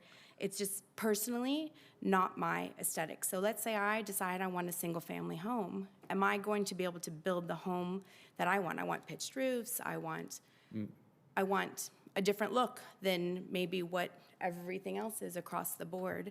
So if you're saying that they're individually built homes, are they individually built homes where I can choose from elevation A or B? I can have color C or D. I can have this window here or this window there. Tell me about explain to me what it means individually designed by the home builder. Okay, great. I think that's a fair question. And I think the best example of what I'm trying to do is the same thing they did in Tuscany Reserves, where every house had a Tuscan look. You could not build a Tudor in there. You could not build a modern house in there. You couldn't build anything but a Tuscan look. And they really did restrict it to 2 tiles, 2 colors of tile, and 2 colors of taupe, of stucco. Anything else outside those colors, you do all you want with shape and size. We will be more flexible than that. It probably will have a contemporary style look to it, but we're okay with the few elements in the single family. We'll give them a lot more leeway over there. These are going to be $1 million homes, and we'll give them a lot more leeway on it, but it will be restricted to, I would say, a typical standard Tudor would not go with the style of the community. So, you know, we allowed it at the Tuscany Reserve to be very restrictive. This will be a little bit more relaxed, but we've already been telling people this. We've got, of the 29 homes, I've got 15 people ready to put down deposits on these things if we can get this approved. And I told them we can't start taking deposits or anything until we get it through final. Okay, and how many are all the single-family homes ownership? Yes? And what about the twin villas? Yes. they're all Every ownership. single one of them? Yeah. And Now, I anything, can't put restrictions on people if they do something themselves. We won't be renting them. We will be selling them to individuals. And same thing with the brownstones, will be sold to individuals. These are $700,000 aside twin villas. They're going to be a little expensive to be for rentals. so if I am to buy a twin villa, am I able to put a fence? No. No more than like you can in most, and because we'll have a homeowner association, they'll maintain the exteriors and the landscaping, and we typically don't allow fences when we do the maintenance for them, maintenance-provided homes. So I think it's a standard. They might be able to put a small thing around for a dog, very small, right around it comes out, but I think we'll have the same restrictions that Hallbrook has and some of the other villas around, but they don't allow the fences. Could you put an invisible fence? Oh, of course. Okay, and then can we go back to Chadwick Park? Yes. I'm still a little fuzzy on when it's all gonna be built out. I thought you said in phase 2 it was going to be built out, and then I heard you say it will be completed in phase 3 and 4. So I'm a little confused as to when it's going to be functional. Sure. It'll be functional right off the bat with phase 2. Because we'll be putting in the street and putting in the trees and sod or seed, whatever it is. We'll be doing that, and we'll probably have a few benches in there, so it'll be very usable right off the bat. But with phase 2. Phase 1 would just be the long street, and I believe that's 133rd Terrace, is that right? Okay, just 133rd Terrace straight across, and the little connection to High Drive is all that's going to go in for phase 1. Phase 2 will be Chadwick and the rest of High Drive, so we have connection out to 135th Street. So explain to me about the sidewalks and the walkability and the functionality of the Chadwick Park, why that wouldn't be phase 2?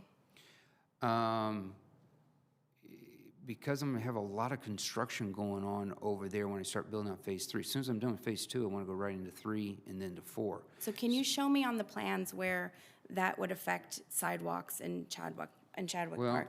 I'm only asking because this seems to be based on all the feedback that we're Believe seeing it or and the n- conversations that I've had, that this is a huge point of contention with neighbors wanting the space built out as a functional, usable space. And So can you just show me on a different, not this, something that's bigger where I can see Chadwick Park and how it's affected by the,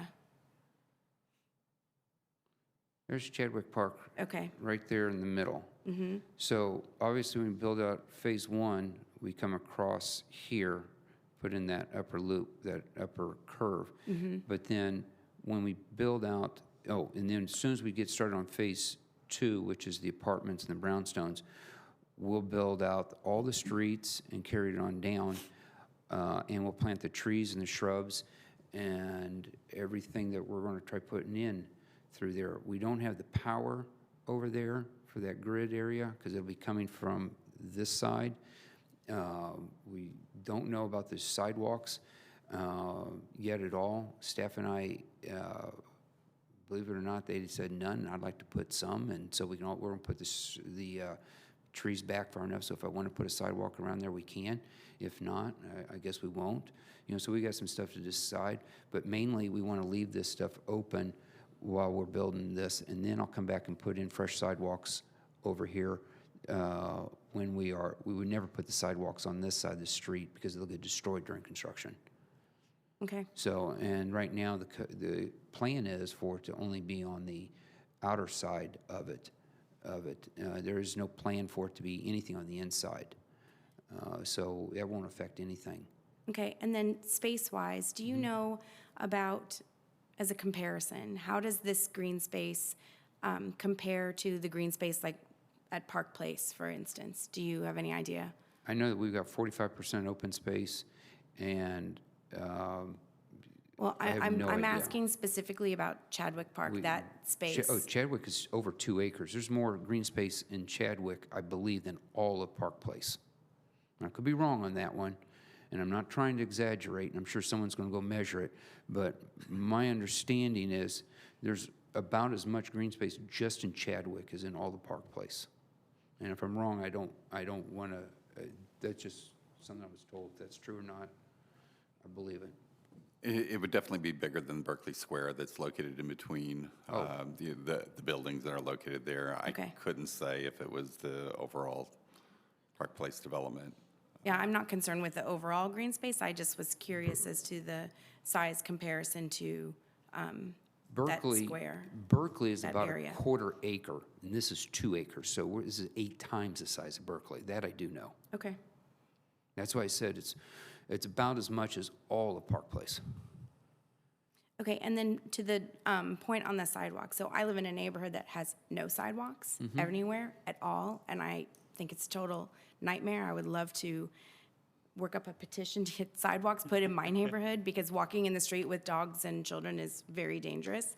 So can you go to the part that has the sidewalk drawings and show me where 5-foot sidewalks versus 6-foot sidewalks, where you would be placing 6-foot sidewalks? Like the one picture you had of the apartment style buildings, like well, go back one. It's slow to react for some, right there. Okay, so this sidewalk right here in front of this, Oh. right in front of this building, is that pictured as a 5-foot or a 6-foot? That's pictured as a 5. And we just don't want to lose another foot. And then there was another picture in front of, not that one, there was another one with, You know, right there. no, there was like a image of a person walking on it. So, oh yeah, here. Is this designated This 5 or is- 6? You know, I believe we've shown it as 5 foot. Is that right? Because this looks wider to me. This looks like And- a and 6-foot sidewalk, could which I be. feel would, in this instance, in front of these buildings, would be appropriate. And if you said in front of the brownstones, I could agree with you on that one. So in front of the brownstones, possibly in front of some of the apartment buildings where you have a lot of people, Well, especially where the buildings are coming out into, where the front doors are coming out to that sidewalk. We got people coming in, going out, dogs. Well, I think the brownstones I said already I would do, and I'm going to go on down to the last picture, Commissioner Belzer, and I'll tell you why. Oops, right there. Okay, so if you can see here, this here this is on High Drive. And off of High Drive, They're showing us 6 at High Drive. they are 6 foot? Along High Drive. On High Drive, right. We said we would do 6 foot all the way down High Drive. We think it's very appropriate to be 6 foot along High Drive. But if you're over here, if you can see where I am, over in this far eastern side, there's not going to be a lot of walking over there. It'll just be the individual people walking their dogs who live in that part of the neighborhood. Same thing with over here, it's just the individual neighbors. Same with going down in front of the twin villas and the single family. Now, you'll have people walking through from 133rd to Chadwick Park, and that's fine. But in front of all the residential part, we feel 5 foot is more than adequate especially when you got them on both sides, and we don't have it. This was written, like I said, by a code or an idea that we would have the density of an East Coast city. We simply don't have. You're right, you've got none. Most of them have 4-foot sidewalks. Recently, the LDO went to 5 foot. This is why we don't feel it's appropriate to go to 6 foot, except for High Drive. We totally understand. And I don't know, yes, outside of that, I think it should be 5 foot. So then what's this, there's an orange line or red line, I can't really, there's a lot of lines going on there, so it's kind of hard to see, but right above, nope, to the right, keep going, keep going, keep going, down, right there, all that line that goes up and curves up, is that a 6 foot there as well? No, that would be 5 foot because it's on a residential side street. You just don't have the traffic going back into that cul-de-sac. So none of these buildings have, these brownstones come out to High Drive, and this other building to the right of that brownstone, and then the next building, none of those buildings come out onto that street right there? No. Here's the side, here's the parking for this building and over here. It doesn't come out to High Drive at all. Not on High Drive, but just above that, right where you're, It yeah, comes out- right here. It comes out to here onto that 133rd. street. There's only 12 units in that, and it's it's sitting on over an acre area. That's not, we're not going to, I can tell you where I've got at Villa Milano, we have 5 foot on one side of the street. And I say 5 foot, I'm thinking they're actually 4 foot, but I'm not sure. But I know we don't have 6 foot, and there's no more traffic here than there is over there. Okay. And I think the green space is important if we're a green city. And there are literally thousands of lineal feet of sidewalk that we could have as green space. Okay. That's it for me for now. Thank you, Commissioner Belzer. Yes, Commissioner Hunter. I just have a quick question. During construction of Phase 1, where will be the access point for construction? We will, it would be off of Pawnee, especially for the single families. I would ask if while we're building, if High Drive's not completed here, doing these twin villas, I would ask to be able to use 133rd if possible, because I just can't, I will direct them down to Pawnee, but it's going to happen. People are going to GPS it, and they're going to come in off of this street, and I just don't want to get in trouble. When we do big construction, because when we build the twin villas, we're going to be doing them like single family. I'm going to be building those myself. We'll be doing one at a time, two at a time, so it's not the same. Just like they'll be doing the home construction, maybe they'll be doing 2 or 3 at a time.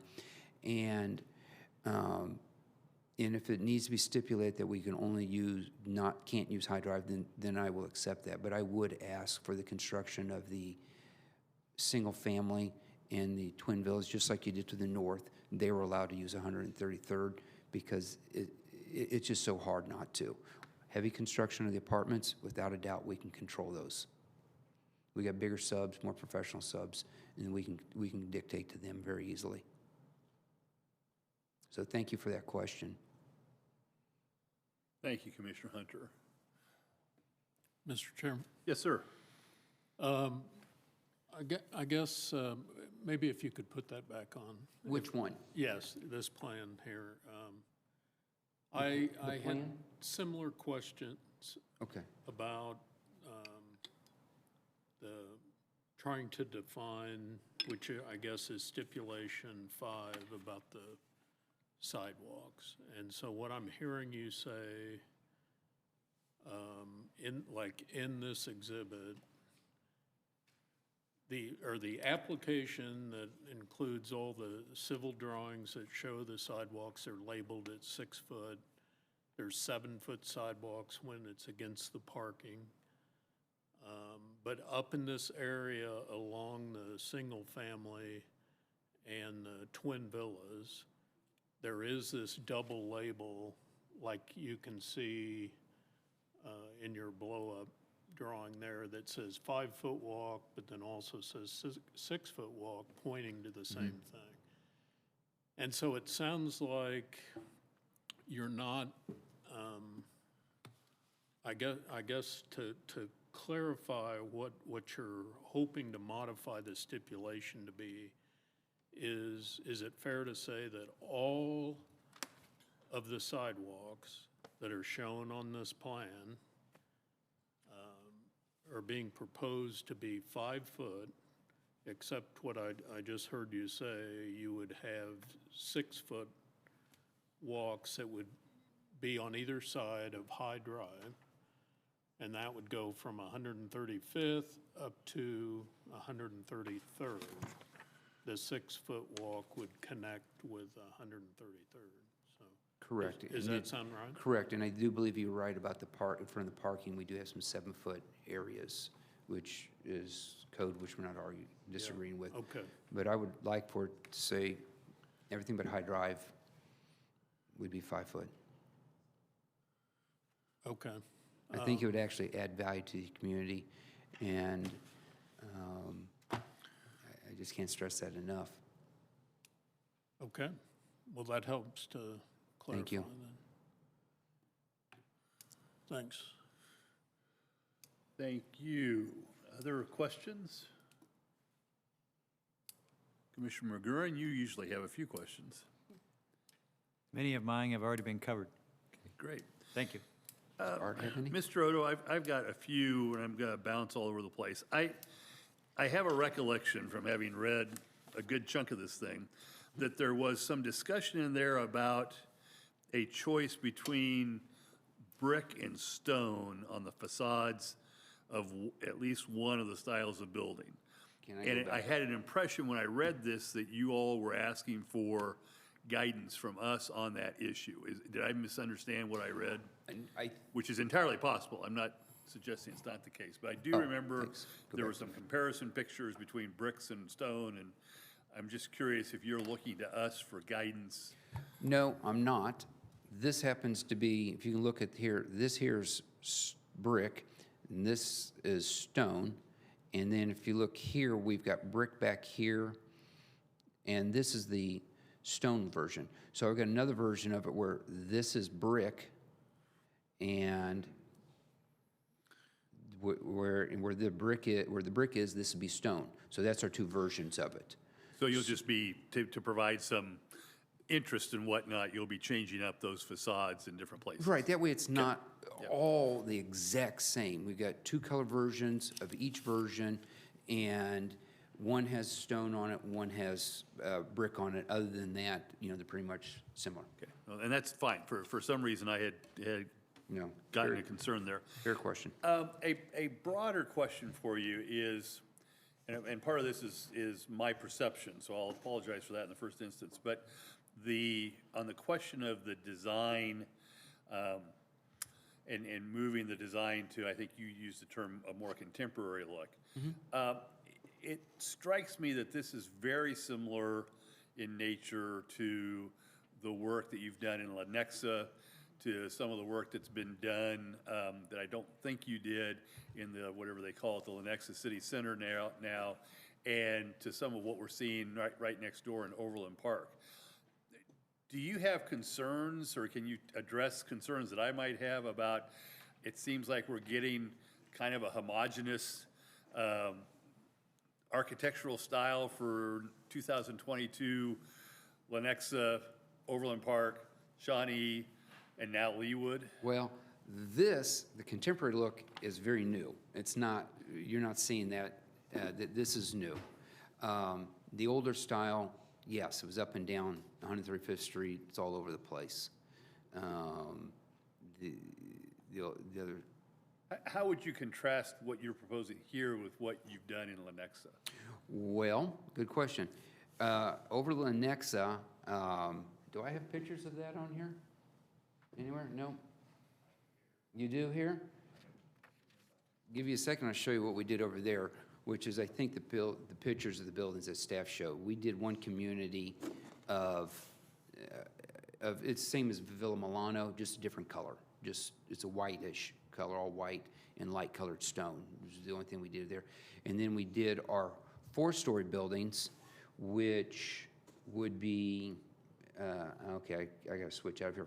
Our 4-story buildings that we have building on the corner are kind of similar, completely different shape, but the look is similar to what we did at the Peak in Leawood, which, by the way, we are, just so you know how it goes over there, we have 60% of the community finished for move-in, and we're 59% occupied overall. We're 75% leased, and we're leasing them faster than we can turn them over. That's the type of demand there is for this product. And these are going to be nicer and more expensive than those in every which way. And these will definitely be the finest community in all of Kansas City. Well, and it's certainly your money at risk here. It just strikes me as I've watched the development of especially multifamily housing in our area that a lot of those buildings look very Johnson County taupe. similar to me. We've Johnson got- County what? It's called Johnson County taupe or Johnson County beige. They all look alike. This is not that. And again, it's the just the color. size and shapes that, again, I have a mild concern, but it's not my money that's being put at risk here, so I appreciate that. That's the home I want to build the most of right there. Coming back to Commissioner Belzer's comments on the sidewalks for a moment, the stipulation talks about neighborhood sidewalks. Is that and this is kind of looking at both, or all three of you now, is that a term of art? I remember from the 135th Street corridor plan, or that's what I call it, I know that's not quite exactly right, that there were different types of streets. And so, for instance, is High Drive a neighborhood street, or is it distinguished as a different kind of street than, and Mr. Odo, if you could bring up your picture of the various sidewalks, that would be helpful. Oh, The one with all the red lines on it, or Oh, with all the red lines on it? Okay. Sir, I need to go back. Show me what I'm doing here so I don't keep bothering you. I got it. sorry, we keep him running, I apologize for that. Yeah. Oh, you can do that. That'd be perfect. But, well, no, that won't do anything. Just go back to the other one. Just toggle back to it. Oh, you escape, and you go to that one. I got you. There you go. Right there. Okay. So I mean, if I understood the exchange between you and Commissioner Belzer correctly, what we're really saying is that for the sidewalks adjacent to High Drive, you expect those to be 6-foot sidewalks? and Yes. Everything else, as I understand it, is 5 foot? Yeah. Okay. Well, for what we're building out now. For phase one and For phase phase two, because I definitely believe that when we get to phase 4 over here, those should probably be 6-foot sidewalks because those buildings are a bit much larger, more concentrated, and it's more appropriate there. So even though across the street they have the same size buildings as these, you already approved 5 foot. Right, I understand that. I'm going to come back to staff on that question here in just a second. But just for my clarification, just the bottom line is that the snake that is High Drive is looking at a 6-foot sidewalk on either side, and everything else in phase 1 and phase 2 is a 5-foot sidewalk. Correct. And then as a term of art, are those all, is High Drive a neighborhood street as well, or does it have some other designation? Go ahead. If you look on the overhead, this is a plan that was submitted with the preliminary plan in which they broke out as far as what was the destination, the neighborhood, and the active pedestrian streets. And so if you see the green streets or the neighborhood streets, which include as far as High Drive being shown on this. Okay. So staff's position is that it all should be 6 foot. And the applicant's position is that they're willing to have High Drive be 6 feet, but everything else to be 5 feet. Correct. And so if it's all done by as far as the uses that it's adjacent to, as far as the residential, if they're primarily residential, it was a neighborhood street. If you look again at the overhead projector, you can tell there as far as this is what the 135th Street Community Plan was calling out, and they're calling out 6-foot sidewalks. If you look along as far as on they have 2 people who are kind of walking side by side. I'm not sure if anybody remembers the 3-foot sidewalks, or you almost had to walk single file. This is just to allow a little bit more room for people to walk side by side. And again, the 135th Street Community Plan was intended for walkability. And really where we are getting this from is during the preliminary plan. Stipulation number 6 indicated that they would construct all the street types to the specifications within the 135th Street Community Plan. And within that stipulation, we did call out as far as sidewalk width. So And this shouldn't be a surprise to the applicant. We've had this discussion a number of times, as well as this and the architecture and the other various issues. And Mark, before you step back, just one other question. Mr. Odo has indicated to us that, and I don't recall the name of the development, but that another development that I guess maybe on the other side of 135th Street that we've approved, both us and the city have approved 5-foot sidewalks for that development. And is that accurate? I would have to go back and look. It's possible, but I'd have to go back and look. Okay. I think we had 6 foot, I know, at least along 137th Street, because I know we had 2 bike lanes that was going along, I believe on both sides, but I'd have to go back and check. Okay, thank you.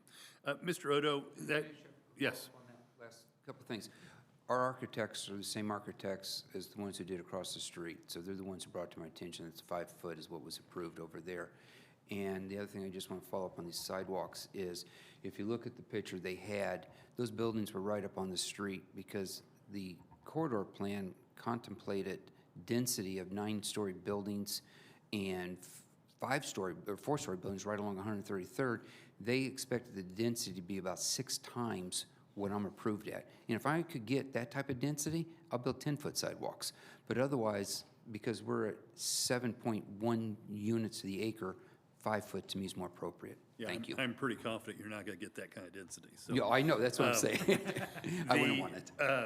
But along kind of the same line, it struck me as I was listening to the presentation, and I apologize to the extent that this did not come up in the preliminary process, but how does the overall development for I guess we're calling it East Village now, am I getting that right? East Village. How does that accommodate bicycles? Oh, And particularly, I guess we're talking about Phase 1 and Phase 2 tonight. How do Phase 1 and Phase 2 accommodate bicycle traffic? okay, so one, you've got a 10-foot sidewalk out on 133rd already. I'm gonna go back up. Excuse me.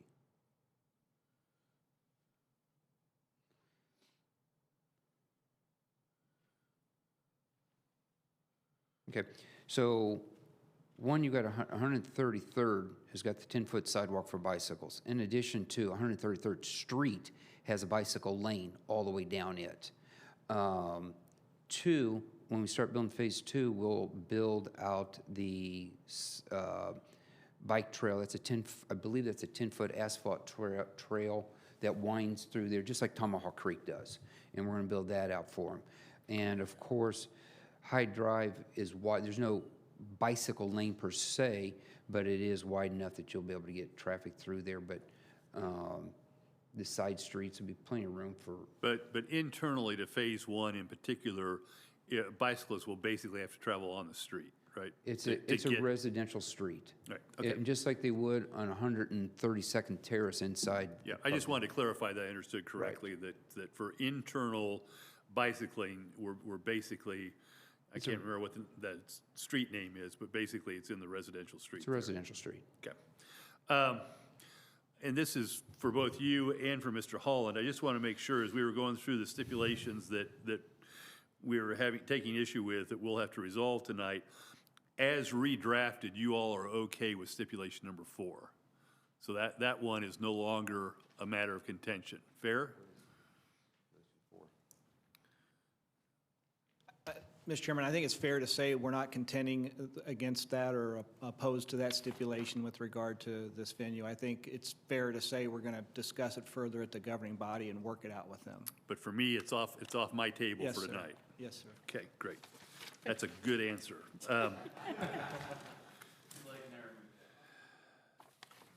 Let's see, I think I've just about gotten all of my question marks scratched off here.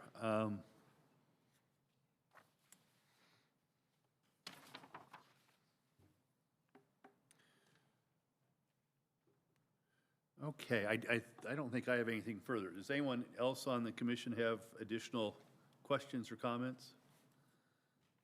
Mr. Odo, if you want to just briefly summarize where we're at, and then we'll start a discussion amongst the commissioners here. I really appreciate if you guys would let me go through with the plan for the future that's very cohesive, to blend so that all the community blends together. It was stated to me before they wanted a more cohesive plan, that the building styles were, I'm sorry, that the that we had the residential components were more compatible and cohesive. We have that. I think it'll be a beautiful community. I know it will be. And this is what is being built going forward, this new look. And if we are a new modern city, this is the development that's coming forward. And I would appreciate your vote for that. Thank you, Mr. Owen, and I am sorry, I did have two other questions that just occurred to me. And they're related questions. So the title of this case is Request for Approval of Final Plan, Final Plat, and Design Guidelines. And it occurs to me, and maybe my memory is faulty, but when we've had other major projects and we've had design guidelines, it seems to me, in my recollection, we've had something much more substantive, like a 3-ring binder with detailed, and we kind of got into this, I think, with Mr. Holland and with others, about your design guidelines. The answer to a lot of our questions about the architecture was, well, the design guidelines will address that. And I don't sense that I see that in this packet. When you talk about design guidelines and when you're asking us to approve final design guidelines, where is that in what we're looking at here? Okay. Now, I might be wrong on this one, but I'm looking at Phase 1 and Phase 2 right now. And you've got everything you need for the Twin Villas, the brownstones, and the apartments, I believe. We want it to be open for individuality of the single-family homes. And when I talked with staff, they were the same way. They said, we'll give them a lot of flexibility. If it meets your guidelines of the homeowners association guidelines or your development guidelines, then they'll approve it, the home, is my understanding on that one. So being there's single-family residential, we didn't want to do much more than you would any other single-family residential. And I guess I'm struggling a little bit, and again, I appreciate Commissioner Belzer's concerns, because when we have this, and this is, part and parcel of the mixed use that we have here, is that I'm trying to figure out, and again, thank you to Mr. Holland for bringing stipulation 14 of the preliminary plan to my attention. Is it specifically called out that, and I'm going to misquote it, so I apologize, Curtis, but what I thought I heard him say is that stipulation called for at least some guidance as to what those single-family residences would look like.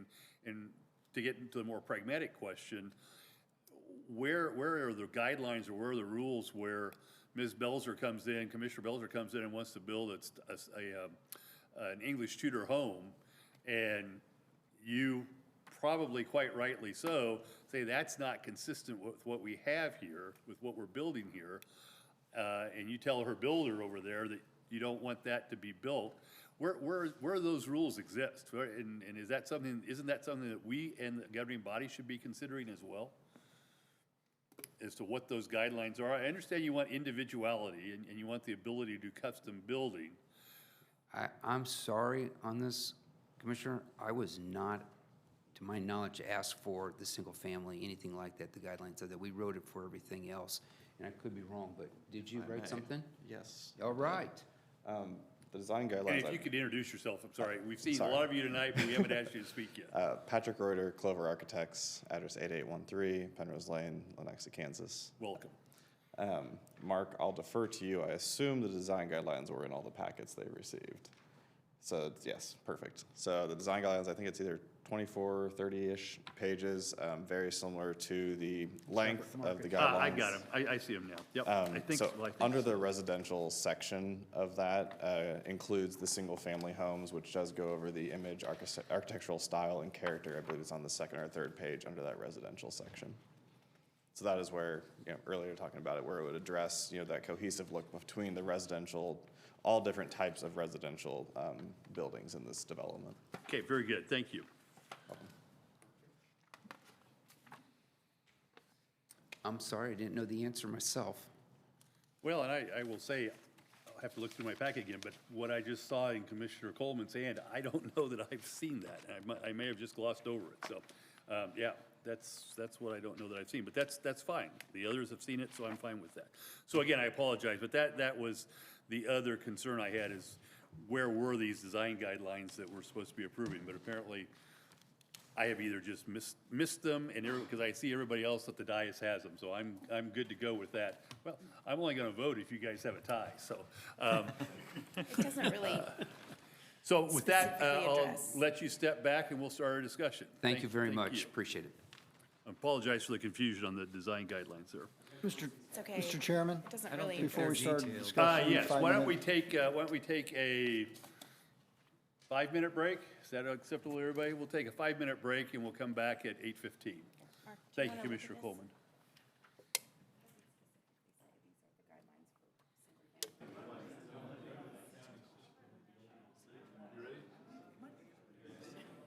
Yes.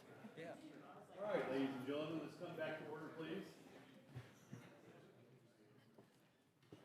Turn my mic back on. The commission will come back to order. And we will move to a discussion. Just as a kind of a jumping off point, I think that we've identified a number. One of the commissioners and I were talking, it's a little, not sure whether it's 5 or 6 stipulations, but there's some stipulations that need to be cleaned up, and we'll probably take them in order before we go to a vote on the entire application. So, but let's just open a general discussion now, and anybody wish to be heard? We've had a lot of discussion with the applicant. Surely we have discussion amongst ourselves. Commissioner Belzer? I can be heard. Okay. Okay. So I think I've made it. I didn't know if you want that for. Oh, I do, thank That's your you. copy. Yes, so I still have a lot of concerns about the single-family home guidelines that we're supposed to be approving tonight with this, with the design guidelines. I don't see that in this. I see, it says single-family homes, but I don't see specific things that are directed towards the design guidelines for single-family homes. I still feel confused about the answers to the questions that I've posed about single-family homes and being individually designed, yet I'm hearing that that's not necessarily the case for the kind of freedom that I think people would want in designing a high-end single-family home.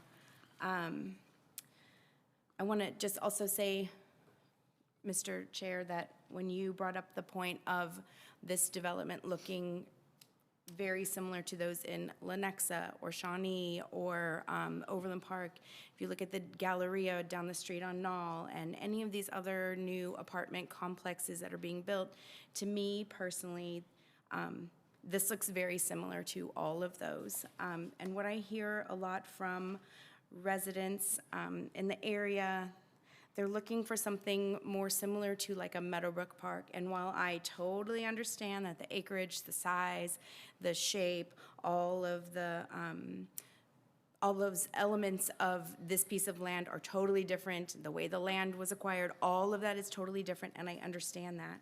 But Meadowbrook is a very, very new development, very new. And every one of the twin villas within Meadowbrook are completely different. They're built as different aesthetics, different elevations. You could see a Cape Cod, you might see a Tudor, you might see a flat roof, you might see, they're all different. They all have similar, a piece of design element that ties them together, but every single one of those villas looks different, as do all of the homes in that area. They're very high-end, they're very expensive, and they're very new. So this isn't, and I hear this from the neighbors, I'm reading it in all of the communications from the neighbors, this is still missing a lot of the aesthetic and architectural look that a lot of the neighbors and area people are looking for. And I understand that when the preliminary plan came to us with the Tudor style or with the different sort of elevations and different architecture, it wasn't meant to be a final plan and it wasn't meant to be the actual design, then I'm questioning, and that's been in our heads now for about a year. We've been looking at those design elements, and I think that's kind of where some of us, at least, I know me, that was more my aesthetic than what's in front of us. So I've been thinking along those lines for a very long time. And then to see this change so, in my opinion, drastically to be very flat roof, very contemporary, and all very similar, you could say cohesive. Again, I have a different word. It feels cookie cutter to me in a way that I'm not comfortable with. So I just don't understand why, if that wasn't what we were supposed to be thinking in our head and what we were supposed to be kind of working around, why that was put in front of us from the beginning. I mean, I get it's a placeholder, but that's been what we've been looking at, so this is a big change from that. So for me, this doesn't feel, I know we have this saying distinctively Leawood. For me personally, this doesn't feel distinctively Leawood. This feels like it could be anywhere. I know it's maybe higher end finishes and more expensive. It's more expensive because it's in Leawood, but it's not distinctively Leawood. This doesn't bring you to this place to say, wow, this is in Leawood and it's completely different than anything else that we see. And with all due respect to Mr. Odo, I know he wants to build the community that he's looking for. He said that pretty clearly tonight, that he wants to build, we should allow him to build what he wants to build. But I'm not sure, for me, that's not necessarily where I'm at and what I feel fits into the distinctively Leawood. Thank you, Commissioner Belzer. Other comments? I've had a couple. Commissioner I Hunter. actually have a couple questions that I forgot to ask city staff. Does this meet the LDO? It does meet the LDO. There was a comment made earlier that staff was asking for houses that were not allowed by the development ordinance or the 135th Street Community Plan. Just to be clear, I believe what the applicant was referring to was the pitched roof of the 12 and 14 unit apartments. He would not be willing to build those with, for instance, another roofing material other than as far as the asphalt shingles. Currently, right now, asphalt shingles are not allowed on those. However, that style of house or that style of building is not illegal. In fact, it's been built in Leawood. It's just that it requires something other than a asphalt roof at this point. Okay. And then this is a question for staff and maybe for legal, but on stipulation 35, the jointly and severally liable, I feel like we talked about that before. Was that on this development or another one? Is that common? I mean, is that language in all of your stipulations on this type of development? This is Marcy Knight in legal. I think Mr. Klein has said it has been in all prior ones. I haven't covered planning commission for that many years. The only attorney who's ever objected is Mr. Holland, so we have covered it a number of times because he does bring it up every time it's come up. City's position is it is pretty common. It has been in numerous ones and hasn't been an issue before. And if you read it, it talks about the applicant setting up this funding mechanism, and at the very end, it talks about that. If the city ultimately has to step in and repair or improve, then the costs incurred by the city can be jointly and severally assessed against each lot. So it's not, that way we can spread it among all of the property owners, whether there's someone there or not. If there might be some lots that are not even sold. That's it. Thank you, Commissioner Hunter. Others, Commissioner Block? So we're talking about the change. I don't know, and I guess I'm going to be contrary to Commissioner Belzer just a bit, in that, in changing these, I guess, again, what I've come to reference is mansion-style multifamily homes, apartments, and making those more modern to be, more cohesive with the rest does not bother me. I do believe it gives it a bit more of a sense of place with everything, regardless of what my personal preference is on style or not.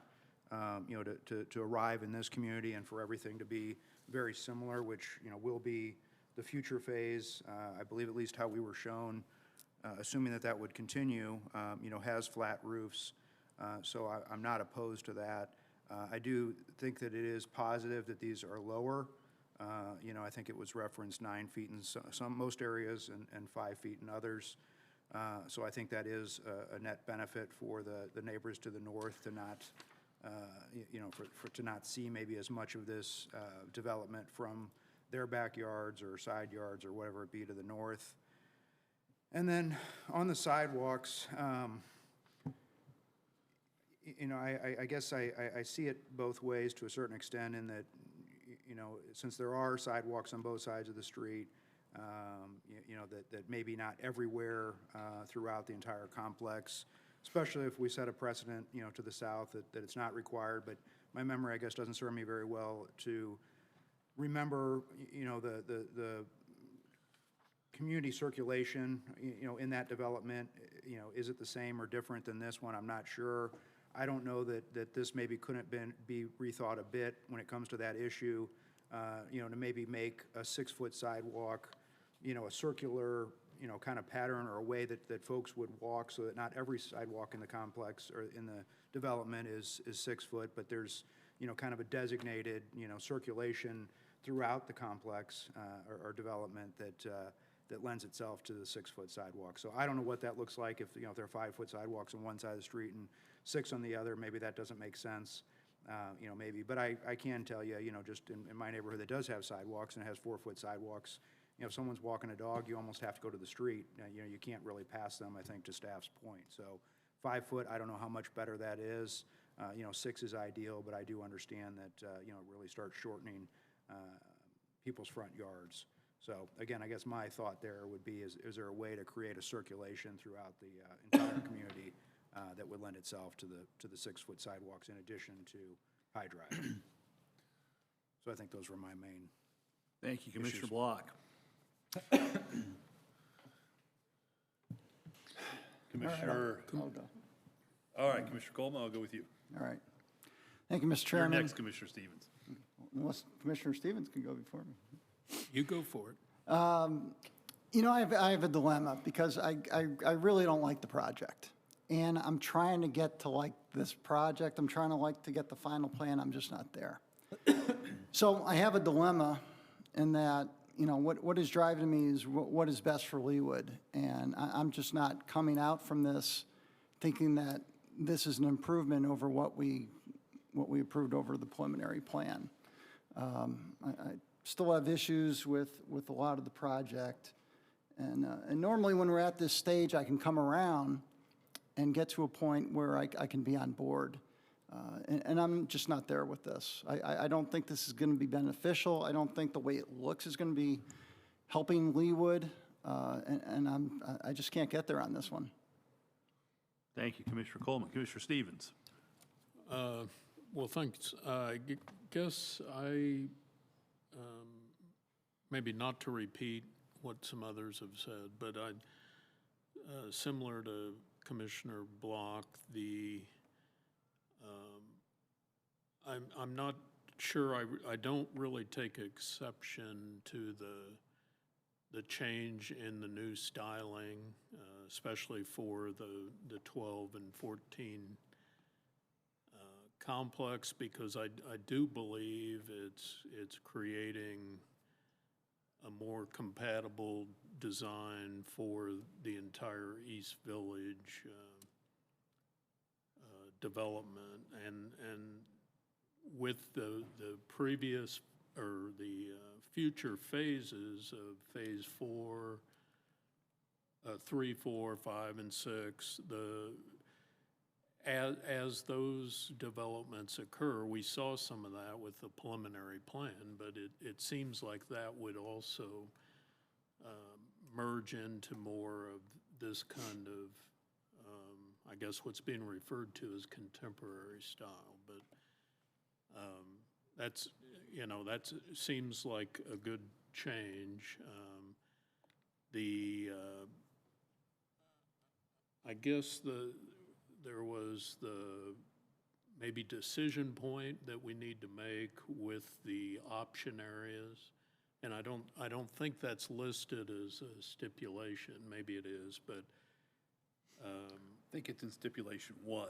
is it? And Okay, we have I'm to make a sorry. choice between A, B, Oh, and C. sure. If I'm not mistaken. Yes, no, that's right. I think the applicant and the neighbors and, everyone is preferring the single family for that option 1 area. But I also believe that the option 2, which includes the,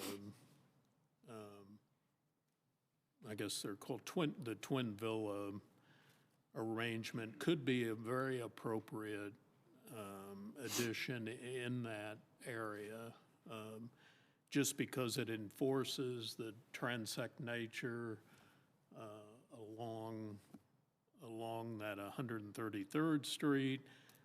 They're slightly taller and would actually help make transition to the future density that's planned for, I guess it's Phase 4 there, right behind that or south of that.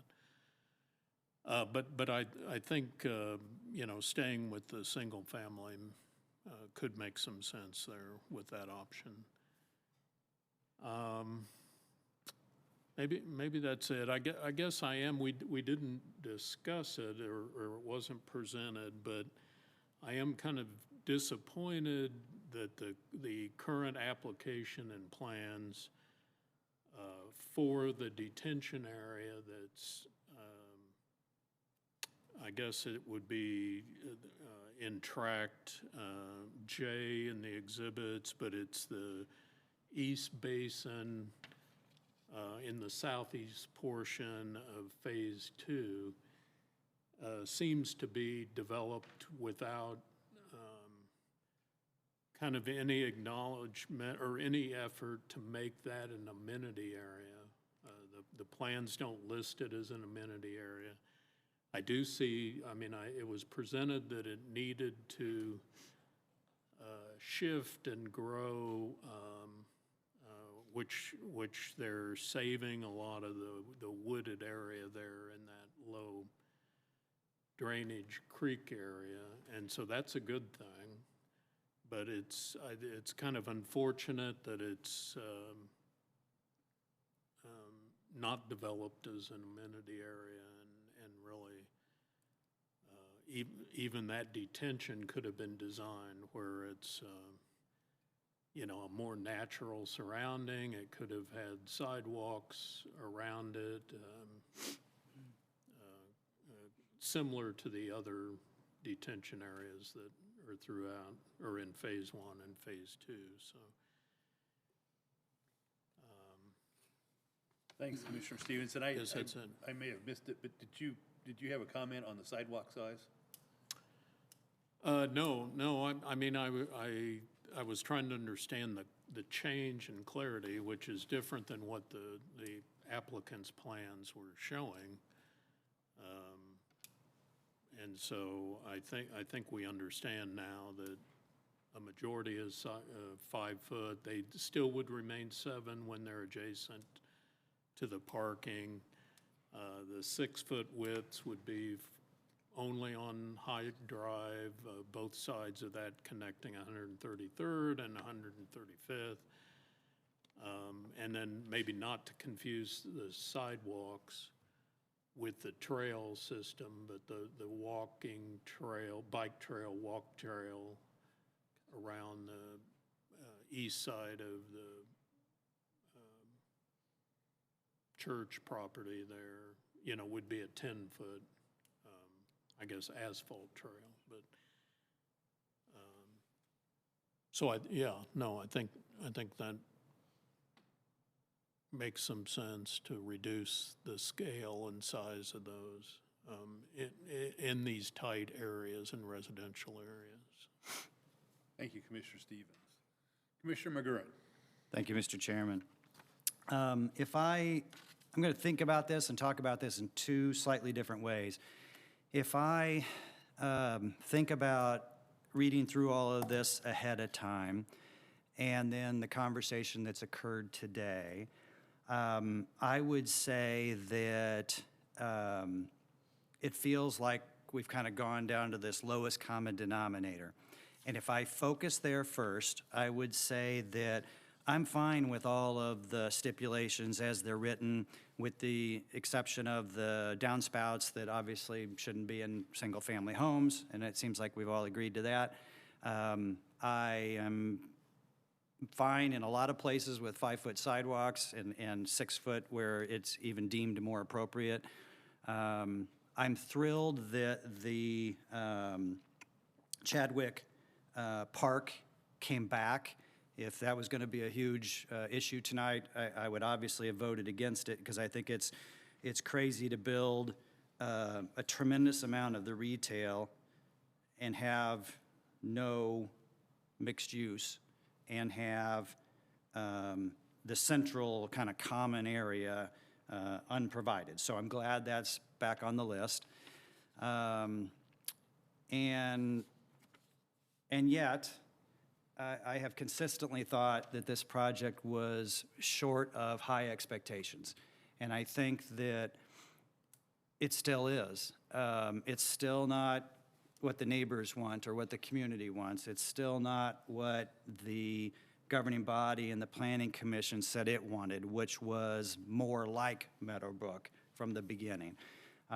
It's still not the best use of the 116 acres for Leawood, as far as I'm concerned. So if we're, it's kind of sad to say, but if we're sort of stuck with it, then I think we have improved it. I think we have made strides. I think we've gotten a better situation, but it's still the same as it was, and we've lost some ground in what you've all referenced already. So it just doesn't feel like it got enhanced from where we were on the 3rd of January or before that with the Planning Commission. So that's my concern, my frustration. I carry a lot of the same thoughts that you all have already expressed, so I won't repeat all of those. It just, we didn't, for whatever reason, we didn't end up with the high expectations that I was seeking. Thank you, Commissioner McGurran. I think I Commissioner forgot Belzer? one thing that is I wrote on a sidebar that was a concern. So I also want to just, for the record, say I'm not in favor of construction vehicles on 133rd Street in any capacity. That's a street well-traveled by pedestrians, by bikes, people crossing the street to go to Gezer Park, kids running back and forth from Gezer Park to the grocery store. There's a lot of activity on 133rd Street, and I don't feel that construction vehicles belong on that street, just for the record. Thank you, Commissioner Belzer. Anyone else? Commissioner Hunter, any additional thoughts you'd like to share? If not, that's okay too. I guess kind of along the same lines as Commissioner Block and Commissioner Stevens, the design aesthetic does not necessarily offend me. I'm concerned that it's similar to what we're seeing in other cities, but I also know that times are changing and trends change. And as for the sidewalks,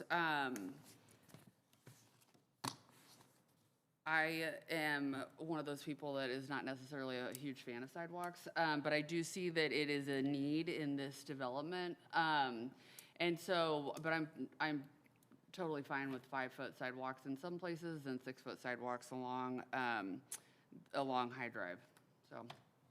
Thank you, Commissioner Hunter. Well, my comments, and I was a little bit at a disadvantage with respect to the design guidelines, but I did at least take a quick glance at them during the break. I remain, probably one of my greatest concerns is I just don't see the single-family residential issues addressed in the design guidelines. I went through them very quickly, so I could have missed them, but I think I found one bullet point on one page that mentioned that single-family residences were one of the residential uses. But how that will provide any guidance as to what a particular single-family home ought to look like. And again, Commissioner Belcher's example of an English Tudor house going in here wouldn't make a lot of sense to me, but I don't see much in the design guidelines that really address that issue. So the vagueness of those design guidelines is a concern for me. Having said that, I think that from my perspective, the more contemporary look, the things that I like about it is that it has brought down the height of the buildings.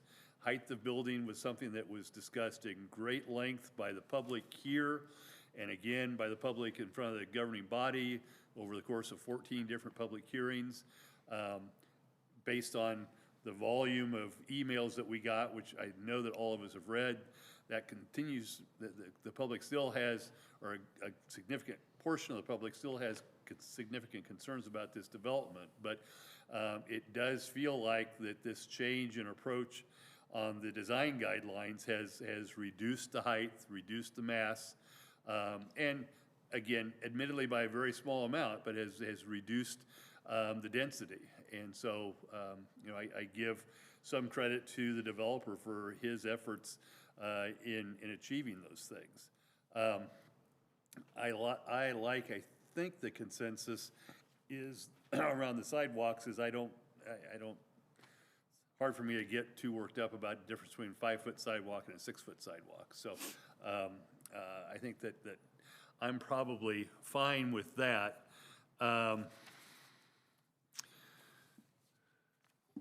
And I know, I will say, pardon me, I will say for the record, and again, we've had long discussions about this, and this die is already cast. I continue to have questions about this joint and several liability issue. I understand the applicant's concern about that. To me, it's a different question in the context of residential, especially single-family residential, where we're really emphasizing, and to a certain extent, we've asked Mr. Odo to make some commitments that I don't know are really within his power to grant in terms of that there's going to be ownership and not renters here. You know, if I on my street have joint and several liability that the playground down the way goes, you know, gets in disrepair, and because I happen to have a nice savings account and I get tagged for rebuilding the whole thing, it doesn't seem particularly fair to me. And I understand the joint liability. I don't really understand the several liability. But again, we've had that conversation time and time again. That stipulation was in place for the preliminary. It's in place here, and I don't know that we need to relitigate it again here, but that part does continue to trouble me, or that requirement does continue to trouble me in the context where you have mixed use that includes single-family residential. If you're in a commercial office park or a manufacturing facility or something else, it does make sense to me. But in the context of a mixed use that includes single-family residential, I don't understand why a single homeowner should even have the risk that they will be looked to pay the whole amount, and then they have to go out and get contribution from their neighbors. That doesn't seem to me to be what I would have to expect to do with my neighbors. But again, it has been done time and time again.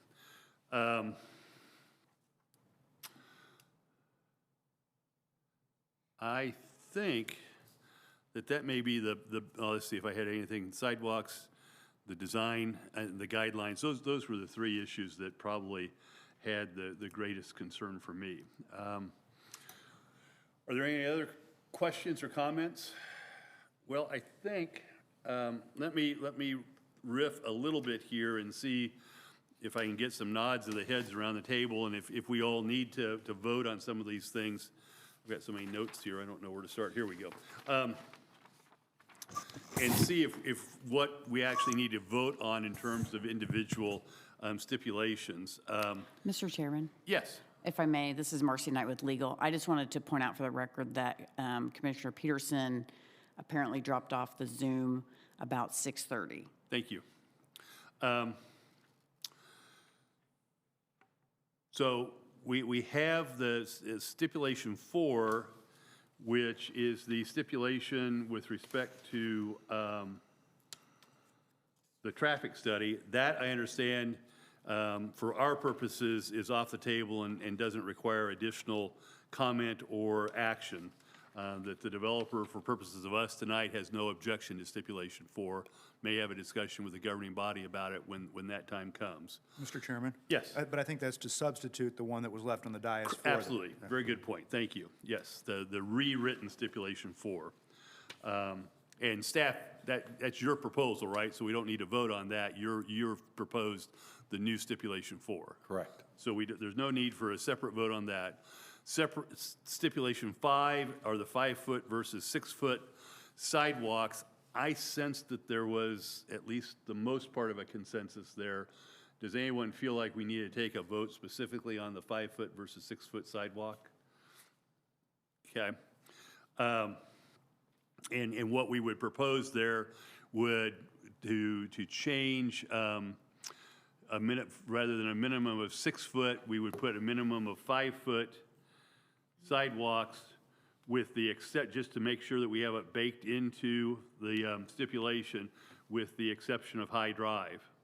And I believe that the applicant told us that they were okay with the 6-foot sidewalk at High Drive. Exception of High Drive, which shall be 6 feet in width.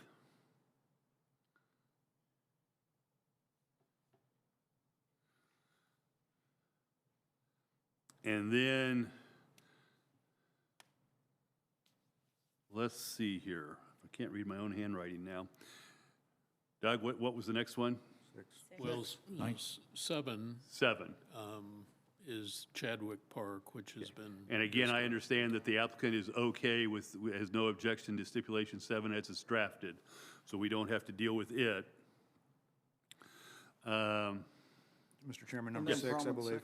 I'm sorry? Number 6 was the style, modern versus. Thank you. Oh, yeah, sorry. Yeah. And would again, I felt like there was a consensus there. Do we need to take a vote on that? And would we just delete stipulation 6?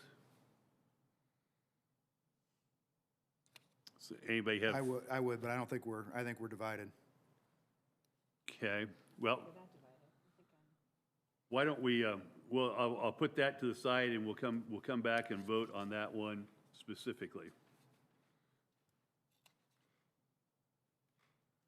And again, I got a little bit ahead of myself, but I didn't hear any discussion or debate around the option property. So we would delete the scenario B and scenario C, which I think the numbering was a little bit weird there, but I think the numbering comes out right if we just delete the stipulation relating to scenario B and scenario C. We have one, the project is limited to 77 buildings with a total of 404 residential units for a total of 619,593 square feet of residential development on 56.46 acres. And then we would go to stipulation number 2, which is the project's limited to final plan for the first 2 phases of the East Village development. Staff's okay with that, right? Okay. Now I've gotten myself lost. Is stipulation 19 the next one? Yep. Okay, and that one, what I would propose is we modify that one to say that all downspouts shall be enclosed on all buildings with the exception of single-family residences.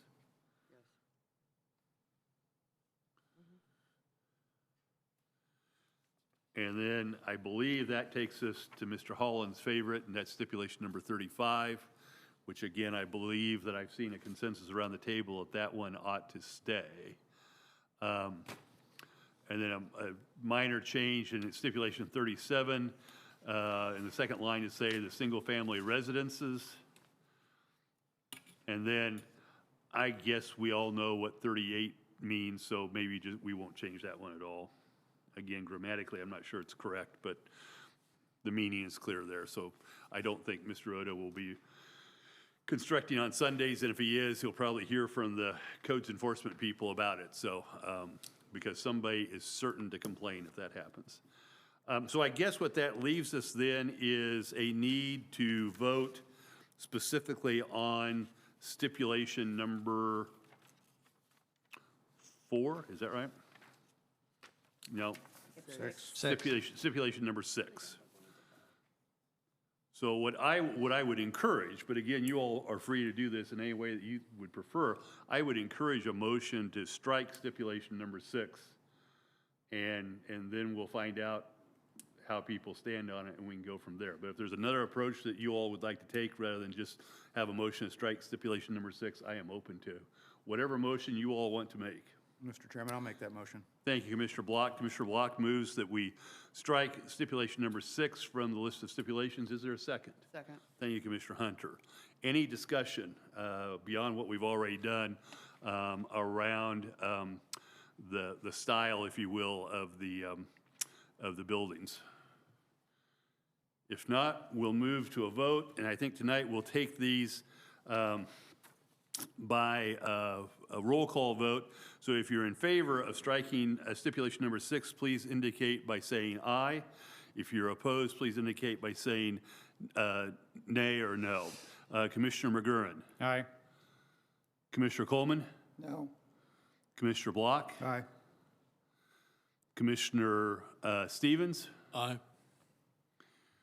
Commissioner Hunter. Aye. Commissioner Belzer. No. So if I counted that right, I have 4 yes votes and 2 no votes. So the motion to strike stipulation number 6 is approved, and we'll move on to consider the application without stipulation 6, but with the other modifications that I just went through. Is that acceptable to everyone? Okay, so is there someone that would like to make that motion? Commissioner Block, question? And I don't know if it's appropriate to do it. So I think that all of us maybe agreed that the single-family design standards were a little bit loose or not very, so I don't know if that would be another stipulation that would be worked out before the governing body is maybe what I would propose, and I don't know if that should just be with a motion if I move forward with this. But, I do agree. I think that there is maybe more than one line that I saw, but it was loose enough that I obviously asked the question early on to have some better design standards around the single. And I believe the photographs did not include a single-family residence. Yeah, that was my question. The example. There was nothing that really helped me to better understand what that might look like. Mr. Odo, I'm going to break my rules and let you have a chance to speak, so go ahead. I appreciate that, Commissioner. We're happy to work with staff to strengthen that up before City Council. We totally understand where you're coming from and happy to do so. So if you want to add stipulation that we'll stand for that. So I don't know, Go ahead, I think it makes great sense, and go ahead and make a motion that staff and the applicant will work together to strengthen or improve the design guidelines to consider how they might apply to single-family residences. And do you want to do that now, just on that stipulation, just to add that? Happy to do that, if you'd like to. So I'll make a motion to add a stipulation, as Chairman mentioned, to improve the design guidelines around single-family homes, design standards, actually, of single-family homes prior to going before the governing body. Okay, is there a second? Second. Thank you, Commissioner McGurran. Any additional discussion? Okay, we'll move on to a roll call vote on adding a stipulation that directs the applicant and the city staff to work together to enhance the design guidelines and their application in the context of single-family residences. If you're in favor of adding that stipulation, please indicate by saying yes. If you're opposed, please say nay or no. Commissioner McGurran. Yes. Commissioner Coleman. Aye. Commissioner Block. Aye. Commissioner Stevens. Aye. Commissioner Hunter. Aye. Commissioner Belzer. Aye. I think that's everybody. So that passes on a 6-0 vote, and we add a stipulation. I guess we can just put it in place of stipulation number 6. Yes, sir. Mr. Chairman, Patrick Gashwin, Interim City Administrator. I just talked to Mr. Odo, and one of the things that I think should come before you is clarification, and it's on the motion you just voted for, is that there is no plan for them to turn over the lots without control. In other words, they're going to maintain the semblance of an HOA. So they will have minimum standards like a 3,000 square feet or whatever, which will fit right in with the vote you just took. Okay, I think that's helpful. I think what's a little bit different here for us in Leawood is we've never had an architectural review board. We've left that open up to the homeowners associations in the past, and presumably that's where the architectural style issues will be addressed as well. So, yes, Commissioner Coleman? Mr. Chairman, I move that we extend the Oh, thank meeting you. for an additional 30 minutes. Is there a second? Second. Second. Thank you, Commissioner Stevens, or Commissioner, I'm getting tired. Commissioner Stevens, all those in favor of extending the meeting for an additional 30 minutes, please indicate by saying yes. Aye. Aye. Those opposed, same sign. The ayes have it, and the meeting is extended by 30 minutes, and I think I still need to declare an outcome for the vote on the last motion, which was to add a stipulation number 6. It was a 6-0 vote relating to additional strengthening of the design guidelines. I think that now takes us to a motion on the application with the stipulations, which I think there are still 42 stipulations now, but modified as we have indicated in the record, and hopefully staff has captured those. Do I hear such a motion? Commissioner Block. I'll make a motion for approval of case 8522 East Village, formerly Cameron's Court, with the modifications discussed previously. And the 42 stipulations? Correct. Okay, is there a second? Second. Thank you, Commissioner Stevens. Any discussion? If not, we'll move to a roll call vote on this one as well. If you are in favor of recommending case number 8522 to the governing body for approval, please indicate by saying yes or aye. If you're opposed, please say nay or no. Commissioner McGurran? Nay. Commissioner Coleman? No. Commissioner Block? Yes. Aye. Commissioner Stevens? Aye. Commissioner Hunter? Aye. Commissioner Belzer? Nay. That leaves us with a 3-3 vote, and I vote in favor of recommending case number 85-22 to the governing body for approval, and so it shall be moved to the governing body with an affirmative recommendation. Thank you all. Thanks to the applicant. Again, we focused on the right issues tonight, and I appreciate that because this has been a long road. Thanks to the staff for providing a clear set of issues for us to address, and thanks to the commission for all their hard work on this. Is there any other business to come before the commission this evening? If not, we will stand adjourned until 2 weeks. Stand adjourned until October 25th. Thank you. Everyone have a good evening. Thank you.